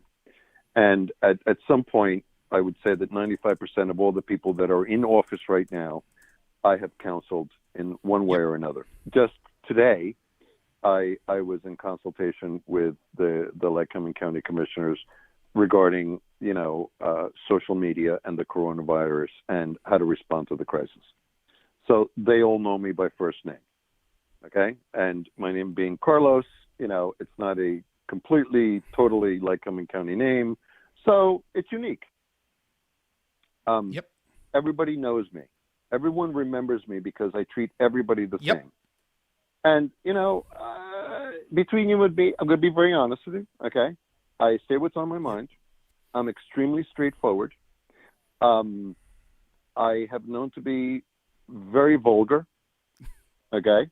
And I don't put up with a lot of nonsense. When people say, well, I don't put up with any nonsense. Well, yeah, I'm your king. Right. So if I'm talking to U.S. Representative Marino, I'm going to talk to him exactly the same way that I talk to Robert Knorr, my buddy. By the way, my asshole buddy. Okay, we're both assholes, so we're buddies, right? You get it? Okay, I do get. So that will be taken out of exactly context. How I talk to you. Exactly. Yeah. Exactly. No. Right. No. I just got that. Yeah. No. Not that way, guys. Exactly how I talk to you is how I talk to the representative. Do you know why? Because I want to make sure that he understands that I'm talking straight to him. Right. And this is who I am, and that I'm not talking nonsense. And politics to me is not a game. Politics to me is life. Mm-hmm. And the reason why it's life is because I ever tell you the story about the coin that I have in my pocket? Yes. So, but go ahead. 30 years ago, so I didn't grow up with my father, but he came to the United States and he was visiting. And he gave me a $50, a silver $50, 1959, which is the year that I was born. And he gave me the coin and he says, I want you to keep this coin in your pocket forever. No excuses. And the reason why I want you to do that is because every time that you touch that coin or you see that coin in your pocket, it's to remind you that your voice means something. And then he said the greatest thing I think I've ever heard anybody say. Involve yourself in everything, because if you do not, lesser men will. Right. It's genius. That is absolutely true. He spent 30 years in the Venezuelan diplomatic corps. Yeah. Yeah.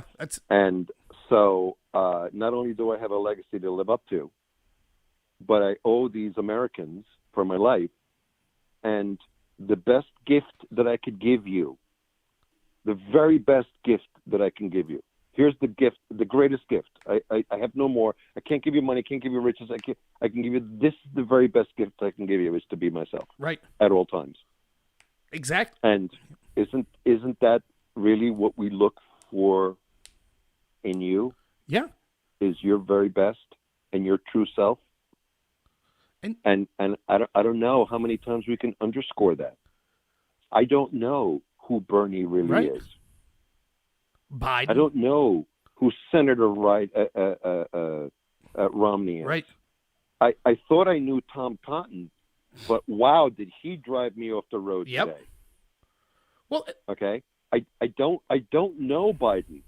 Before he ran for president in 2008, I kind of liked him. You know what I mean?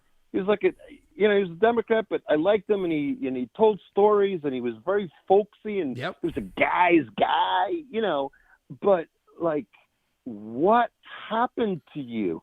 It's like, you ever meet people and you haven't seen them in years, and you say to yourself, you don't say that to them because you're trying to be polite, okay? You know, there's a limit, by the way, of being who you really are. And you say to yourself, holy shit, what happened to you? You know? Yeah, I know what you're saying. You look like you ran into a bus, okay? And you got a couple of, jigs. You look like a jigsaw puzzle that's got a couple of pieces missing. Yeah.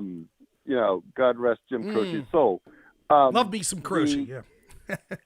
Yeah, and so we don't know these people. We don't know these people. And the President of the United States, here's where I think he won the election.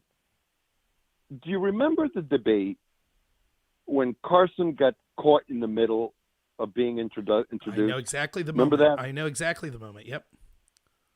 And Donald Trump came, and he was next. And instead of walking by him, he stood with him. Yep.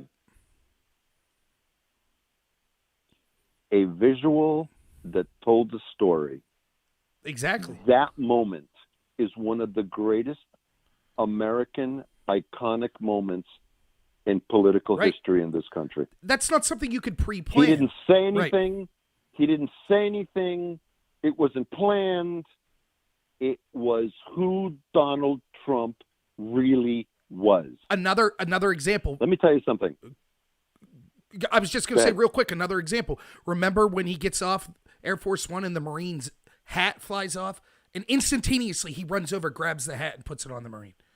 You can't plan for that. That in that split section, your reaction with Ben Carson and with that Marine, those split section actions are a peek into your soul and who you really are. Now, it doesn't make him perfect, but that's who he is. Exactly right. And who is Elizabeth Warren? Right. Who is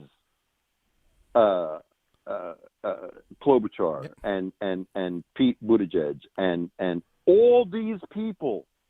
I don't know who you are. I know you drink beer in your kitchen with your husband, and you do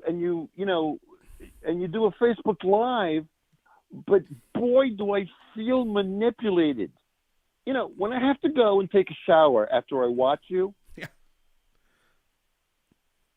Okay. I agree. And the level of pandering, it makes your skin crawl. Pandering is sickening. Yeah. The level of pandering. And look, say what you will. The president stood by a man who was in an uncomfortable position, and he stood there and said, "I'm with you." Yep. You know that Carson will always be loyal to the president because of that move. I agree. Didn't say anything, didn't do anything, just stood there and said, "I'm with you." Yeah, I agree. And do you think that Senator Sanders is with us? No. Regardless of all his marketing, it's not me, it's you. Okay, that's good. Tell me a story. Tell me a story about it. It's not me, it's you. Tell it to me. Yep, I agree. I could tell you a story. I could tell you a story of I am with you, with the President of the United States and Secretary Carson, and picking up the hat with the Marine. Yep. Do you have any? I grew up, by the way, in the metropolitan area in North Jersey. I grew up with Donald Trump. Mm-hmm. Do you have any ideas?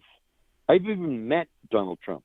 I met him in the mid '80s. I had season tickets to the Devils, where they played in the National Hockey League Devils. Yep. Yeah. Oh, yeah. I'm a big hockey fan. Okay. And they invented the trap and ruined the Penguins in the mid '90s with the trap, but the Devils, I got you. You guys are going to be fine. All right, you guys are going to be fine. And he came to a game, and then there was a club downstairs called the Winners Club, and we were there, and he was there, so I introduced myself and shook his hand, and he was a good guy. We didn't have a conversation. I just shook his hand. But do you have any idea how many stories are around Donald Trump of the things that he's done for people? Do you have any idea? You do understand that not many people in the world get to have their names on buildings in downtown Manhattan. In the 2,000 years of our history, how many people have their names on top of buildings in like numerous cities in the world? Maybe 3, 4. And you think that this guy just helicoptered into a position of power without having dozens and dozens and dozens and maybe hundreds of people telling stories about the things that he did without any attribution at all, right? Without any attribution. The stories are legion. It's like a prairie fire of stories. And I don't see that. I don't see that with Romney. I don't see that with Biden. I never saw that with Obama. I never saw that with I'm sorry. I never saw that with Bush. Right? I agree. Never saw that with Clinton. And you don't see that with anybody. And even W. Bush, just real quick, even W. Bush, like, he didn't have it to the level of Trump, not even close. But no, there was and certainly not to the level of it, and certainly not to the level of his legacy of being a rich, Texas millionaire. These guys have lived comfortable lives. But there was with W. Bush. Richard Nixon has a greater reputation of doing things for people without knowing than anybody else. Did you know that Richard Nixon? You know what the gig on Richard Nixon was at the end of his life, or after he got impeached? No. I read Howard Cosell's book. Actually, Howard wrote a couple of books, and Howard Cosell wrote a book telling a story where he got fired from Monday Night Football. Okay. And he got a letter from Richard Nixon. And the letter said, basically, don't ever give up on yourself. You've accomplished greatest things, and there's always the future. You always have more to give. Your life is a pool of great experiences, and your job is to now not play the victim, but give and pay it forward. Well, what no one knew, and what very few people ever know, especially because the media hates them, Richard Nixon wrote thousands of those type of letters when he would read magazines and newspapers with people who had calamity hit their lives, and he'd write them letters trying to lift them up. Wow. Thousands of letters. I'm sorry. That's amazing. I'm sorry. You people like Bernie and Romney and Obama and all these people and all these presidents after him, you guys are no Richard Nixon. Right. And look, here's the thing, like, about Trump. Their authenticity shows them to be people that I can admire. It really does. But I'll even accept authenticity that maybe is people that I wouldn't agree with or who character I don't like more than an inauthentic person. So, like, let me give you an example. With the Democrats, she might be, excuse the language, batshit crazy, but Marianne Williamson was authentic, right? Like, I totally believed her. That's right. Why do I trust her? Why do I trust her? Why do I trust Tulsi? Yep. Because I believe exactly who they say they are. Though I have my beefs with Tulsi, as you know. But I don't want to hear about the misogyny and all this bullshit, because you guys, and they did it on purpose. They did this on purpose, Robert, and you know it. The media ignored Williamson and Tulsi, and to a very large extent, I'm sorry, because it's proven to be, Klobuchar. Yeah. Those three women were disenfranchised by the media that screams that we're misogynist. They're keeping Tulsi off the debates. They just did it. Changed the rules to keep Tulsi off the debate stage. While the media was doing that, while the DNC was doing that, their narrative was, oh, by the way, the Democratic primary voters are misogynists for not voting for Elizabeth Warren. As they kept the last remaining woman off the stage. I mean, it's just, it's unbelievable. Like, it's criminal. Yeah. So, it's criminal. And they won't answer. They won't answer. They won't. Of course. They won't respond to people saying, Why did you do this to Tulsi? Yep. So I'm going to, if you don't mind, I would love to have you back. We talk all the time. I think that I would have so much more content if we literally just did our normal conversation on here, which is basically what we did tonight. I mean, And I'm telling you, people, like, Well, me and Carlos talk all the time. We'll be up until 1 a.m. with no audience, just talking. How can we make our country better? How can we make the Republican Party better? How can we increase Trump's chances to win in Pennsylvania? We're having these conversations all the time with each other, going to events, So, yeah, I hope that you'll come back on. I'm sure we'll make it work out soon. Well, I will say that, listen, I'm a big reader of the classics, and I love Marcus Aurelius, and I will leave you with what stands in the way becomes the way. Right. We're not going to have shortcuts. Right. There are no shortcuts. You don't want shortcuts.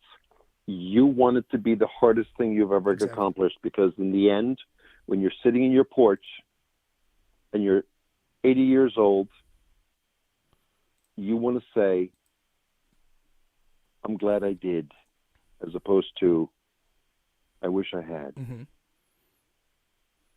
Regret is the worst thing in the entire world.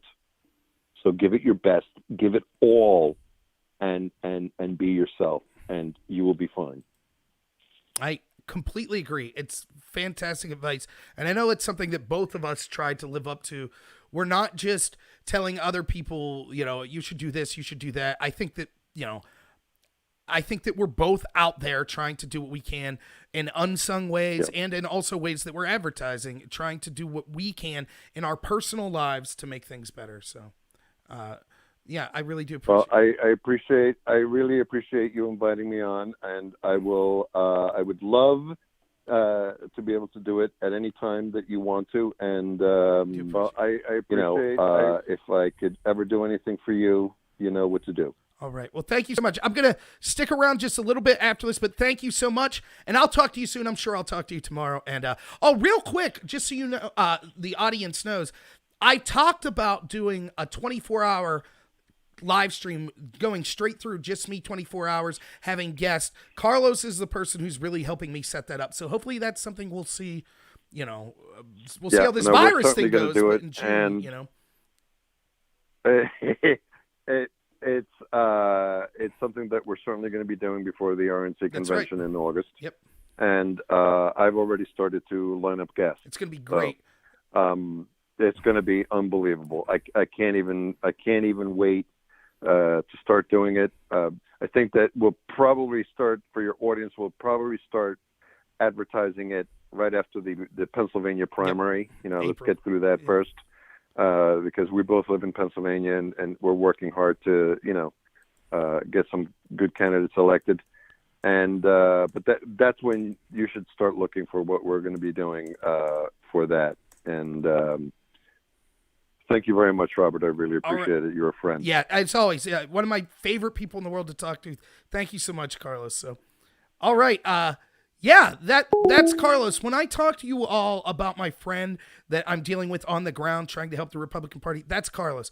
He has so much good stuff to say. I mean, literally, we've sat there talking politics, talking life, philosophy, 8-10 hours at a time, just sitting on a porch.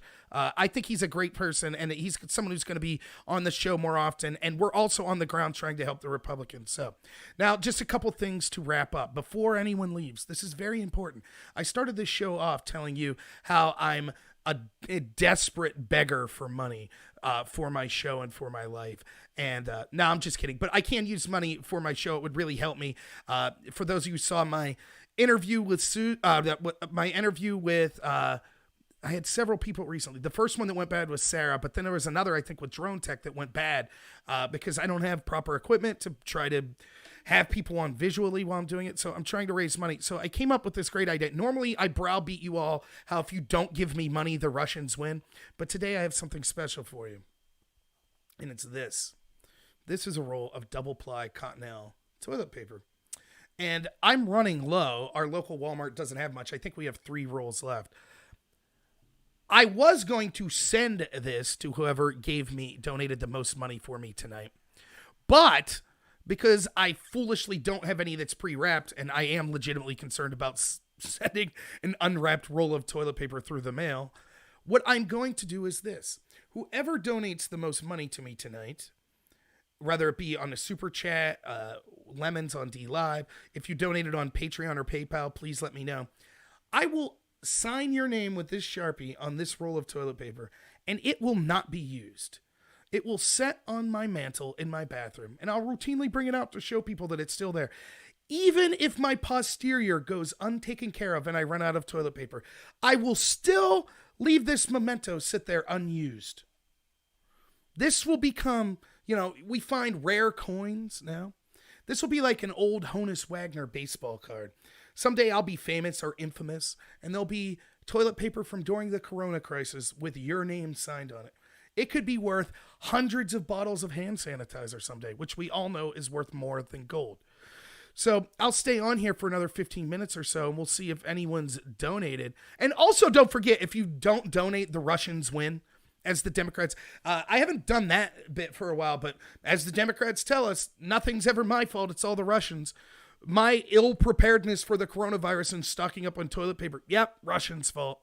So, if you're not donating to me, if you're not out there recommending my channel to other people, it's the Russians. That's what's going on. You don't want to be a Russian. You don't want the Russians to win. I should write the Bill of Rights on it so the Dems could wipe their butt with it. That's, John. It's funny. Yeah, but I'll stay on for another 15 minutes. So what was great tonight was normally when I'm doing these late shows, I'm at work, but I took the week off work. Let me just tell you a little about, I can't speak on exactly what it is, but I may have an opportunity to be involved in politics here soon as a career, as someone working on a campaign. So if that occurs, I will be directly on the ground working that on a daily basis. That means that I'll be having much more time to be able to do videos, both short form videos promoting the candidate and also these type of videos here. And I won't be at work in the, because right now I'm working 80 something hours a week in the home healthcare field. By the way, one of the things I wanted to mention to Carlos, and I see he's still on here, so if you hear me, Carlos, when we're talking about authenticity, you know what? One of the things that taught me working with people with disabilities, for those of you who don't know, my current job is I work with people with intellectual disabilities. I do home health care for them. It is amazing to me how intuitive most people are with intellectual disabilities in finding out if you're being authentic to them. It's just something in people that a lot of people sometimes want to come, oh, how are you? And they put on this fake facade. And these people know, they know, just be yourself. They would rather you just be yourself around them, even if your life experiences are different and something that maybe they can't relate to. One of the first people I worked with was nonverbal, and we developed a relationship. I was like 26, talking about going to the bar for karaoke night. That's who I was, to sit there and pretend something else wouldn't have worked. So, all right. So I think Why Not's donated on D Live. Let's see what we got. Really appreciate you inviting. Up to 306 lemons. Can it be topped? We'll stay on for another 10 minutes and see what's up. By the way, this is my big gimmick. I hate asking for money. So I was like, well, if I do it in the form of a gimmick, then it's all right. 80 hours a week, is that true? Yes. Let me tell you exactly what my schedule is. I do home health care, and there's supposed to be 3 of us that work at the house. And so we would split the week up into thirds with a period of crossover where we could explain what's been going on, make sure medications are correct and things like that. For the past 4 to 5 months, there have only been 2 of us at the house. Now, someone has to be there round the clock 24/7. That means I literally half the week am at that house. So what is it? 7 times 24. So it's 168 hours in a week. I'm literally there 84 hours, bare minimum. Now, I have trainings and things on top of that. So most weeks I'm averaging in the 90 hours. That's how often I work. And I'm trying to do all the content I'm doing. And I can tell you right now, I'm volunteering for the Trump campaign. I'm trying to average at least 50 calls a day, trying to get people to support Trump. And I'm trying to go to Republican events and things like that. And I'm trying to get my wife not to hate me. So it's a big, and despite all that, I'm still, I still working off crappy equipment here on my channel. So,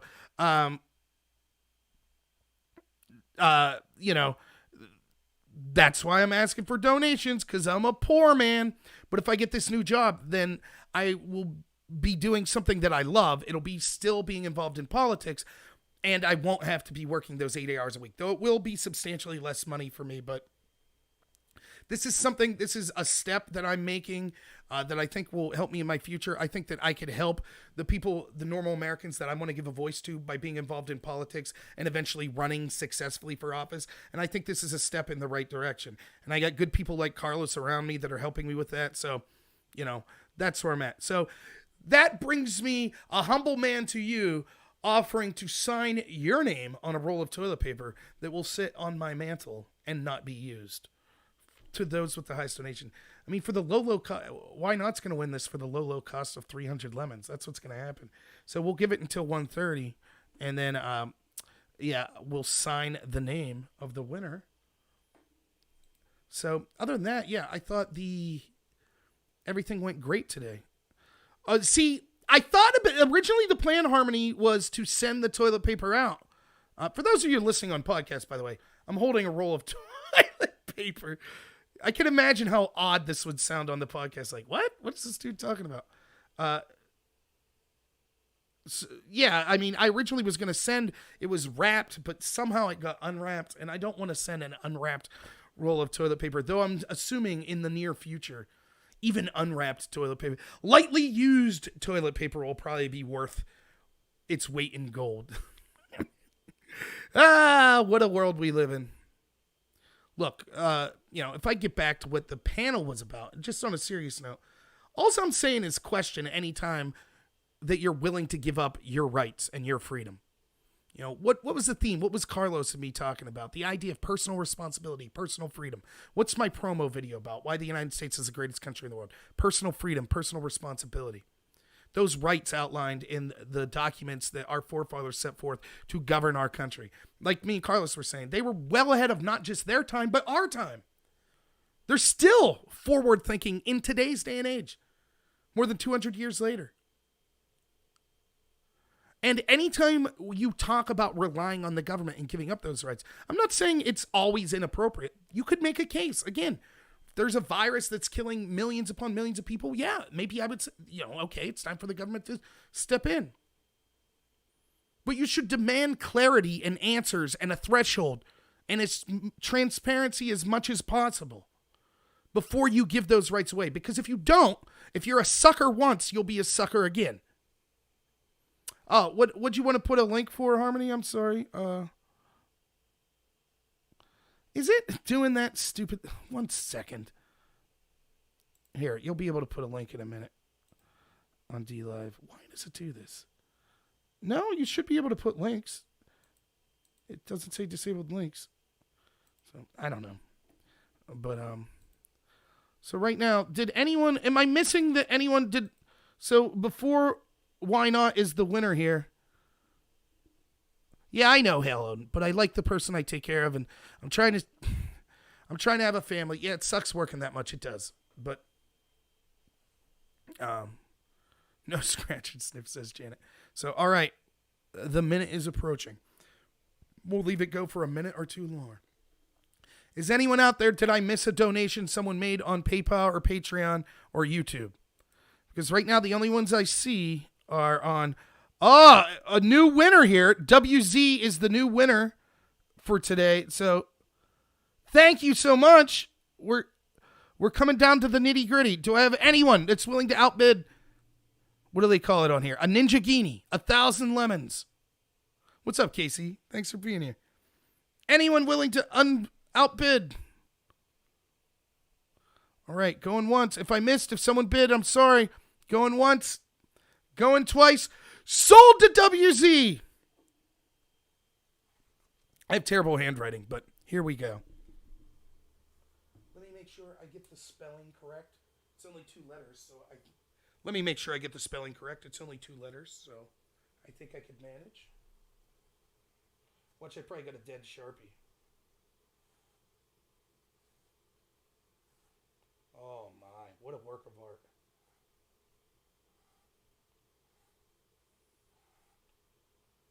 There it is. It will go down in infamy. or history. W-Z. The winner. This will sit. Trust me, I will have an argument with my wife. People probably can't hear me. I will have an argument with my wife at some point when we're out of toilet paper and she says, Rob, no one cares about your stupid joke with the toilet paper. You proved your point. You got a ninja-gini. You shilled yourself out like some schmuck on D-Live. You're proud of yourself. Now let me just wipe my butt. And I'll say, no. That toilet paper must stay. It is a promise that I made. So congratulations to WZ. So much on D-Live. Thank you, Why Not 3D, for being in the race. Nothing says you people still can't give. Thank you, WZ. I'm sorry to hear you're in the hospital, and I hope you're feeling better. Nothing says you can't continue to give on PayPal or Patreon afterwards if you want. Look, and let me just say, I say this a lot, but I really mean it. If you donated anything to me in the past, I am incredibly humbled. And one of the reasons is I don't have money to donate to people doing channels, and there are people that I watch that definitely deserve it. They really do. And so thank you to everyone who's donated to me. I truly mean it. I try to be transparent. The last thing I bought, it was $100 and something to get a subscription to Podbean for a year so I could put podcast up. The next thing I'm trying to buy is a microphone for my camera phone. So when I'll be going out doing political events, that I'll be able to have sufficient sound. Then I want to get an actual desktop so I could actually run programs and have interviews with people instead of just using my laptop. So if you can't, John, she's sleeping. Thank goodness she probably didn't see this, but yeah. So that's what's my next wife's name gonna be. There will be no next wife. If this one doesn't work out, I'm sure I'll be left in a bloody mess. So I try not to mess with her too much. If I set up WeChat Pay, I can give. Okay, that's something. Let me write it down. I'll try to set that up. And I'm open to other Subscribe Stars, one people have recommended to me. So I'm open to different platforms. If you donated to me in the past and you can't now, if you're like anything like that, if you're a Patreon and you have to pull out, no hard feelings whatsoever. I totally get it. Thank you so much for any contributions you gave. If you're someone who sent me links and articles, thank you. If you're someone who's plugged my channel out there, thank you. If you're a mod that's done things like moderate for me, thank you so much. If you're someone like my friend Preacher who sent me backgrounds like this flag, thank you so much. I really do appreciate each and every one of you. I really do. What was the set up WeChat? All right. I'll try to do that. So, just one last thing. If you're following me on YouTube, consider going over to my D-Live channel and just subscribing. Even if you've never watched me on D-Live, it's dlive.tv/Rob Noor. Capital R, capital N. Even if you never watched me on there, once I get to certain benchmarks, like 200 subscribers there, then I could do things like post regular form videos there. Once I get to 1,000, there's other stuff that I could do. So, Odin says, even if I like who I take care of, I'm basically working like a slave, working 80 hours a week. I know. All I could say is this. I'm lucky to have one of the best people ever beside me is my wife. My family and friends are fantastic. I'm an upbeat person. I don't have the type of job that's physically taxing. It could be mentally taxing. But I'm happy. I'm one of the happiest people you'll ever meet. So, yeah, the job situation sucks. I'm trying to move on from that. I might have more to update you on all of that by the end of the week. But until it's official, I'm not going to announce anything. So, yeah, that's where it's at there. But thank you, Odin, for, being concerned with me. Yeah, D-Live, the reason I started at Blase is that is potentially a place I'll go if YouTube shuts me down or starts shadow banning me too much or things like that. So that's one of the reasons to go with D-Live. I'm open to other platforms. Maybe I'll make it into the legislature at some point. I don't know. I'll roll with the punches. All I could do is what I could do. It's up to me. I could say what I want, but my lot in life is my fault. For the better and for the worse. The great things that I have in my life, I wouldn't change for the world. But, I'm not going to sit here and tell you, look, I messed around in college a lot. I had friends that did exactly what I did in college, had the same degree, were in the same debate program as me that went on. They're making hundreds of thousands a year. I'm making $15 an hour. That's my poor choices. I was at the bar all the time. So there's no one to blame but me. But I'll work through it. I'm working hard now. I'll keep working hard. And so it'll be all right, So, yeah, thanks for everyone saying I'm a good guy. Oh, yeah, I did hear about that trains go by that they forced someone who tested positive, basically at gunpoint, they forced him. Yeah, well, John, if only I had boobs, I'd have more subscribers. I'm working on that too. Actually, I'm working on getting rid of these, and I'm going to soon tell you that, like, this is something that I'm literally going to do. One of the problems with me is I lack motivation on some things. I have incredible motivation to get out there and get the message of constitutional principles, personal liberty, responsibility, etc. I have a great drive for that. I don't have a great drive for losing weight. So I figure if I allow you people to shame me every week, it will affect me into possibly losing weight. So we'll see. We'll see how that goes. But yeah.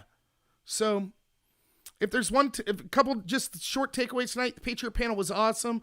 I recommend checking out the people that you saw there. Sarah that hosted it is fantastic. She was on here. Please check out Sarah Corrier's channel. I don't have a link to her channel, but it's just her name. And she's fantastic. She's another person that's an immigrant that understands just how great this country is and has an incredible appreciation for it. I think you'll really like her channel. SJG and Drone Tech, fantastic. American Joe, Frank that was on there. Let's Be Frank's the name of his channel. All of them were great.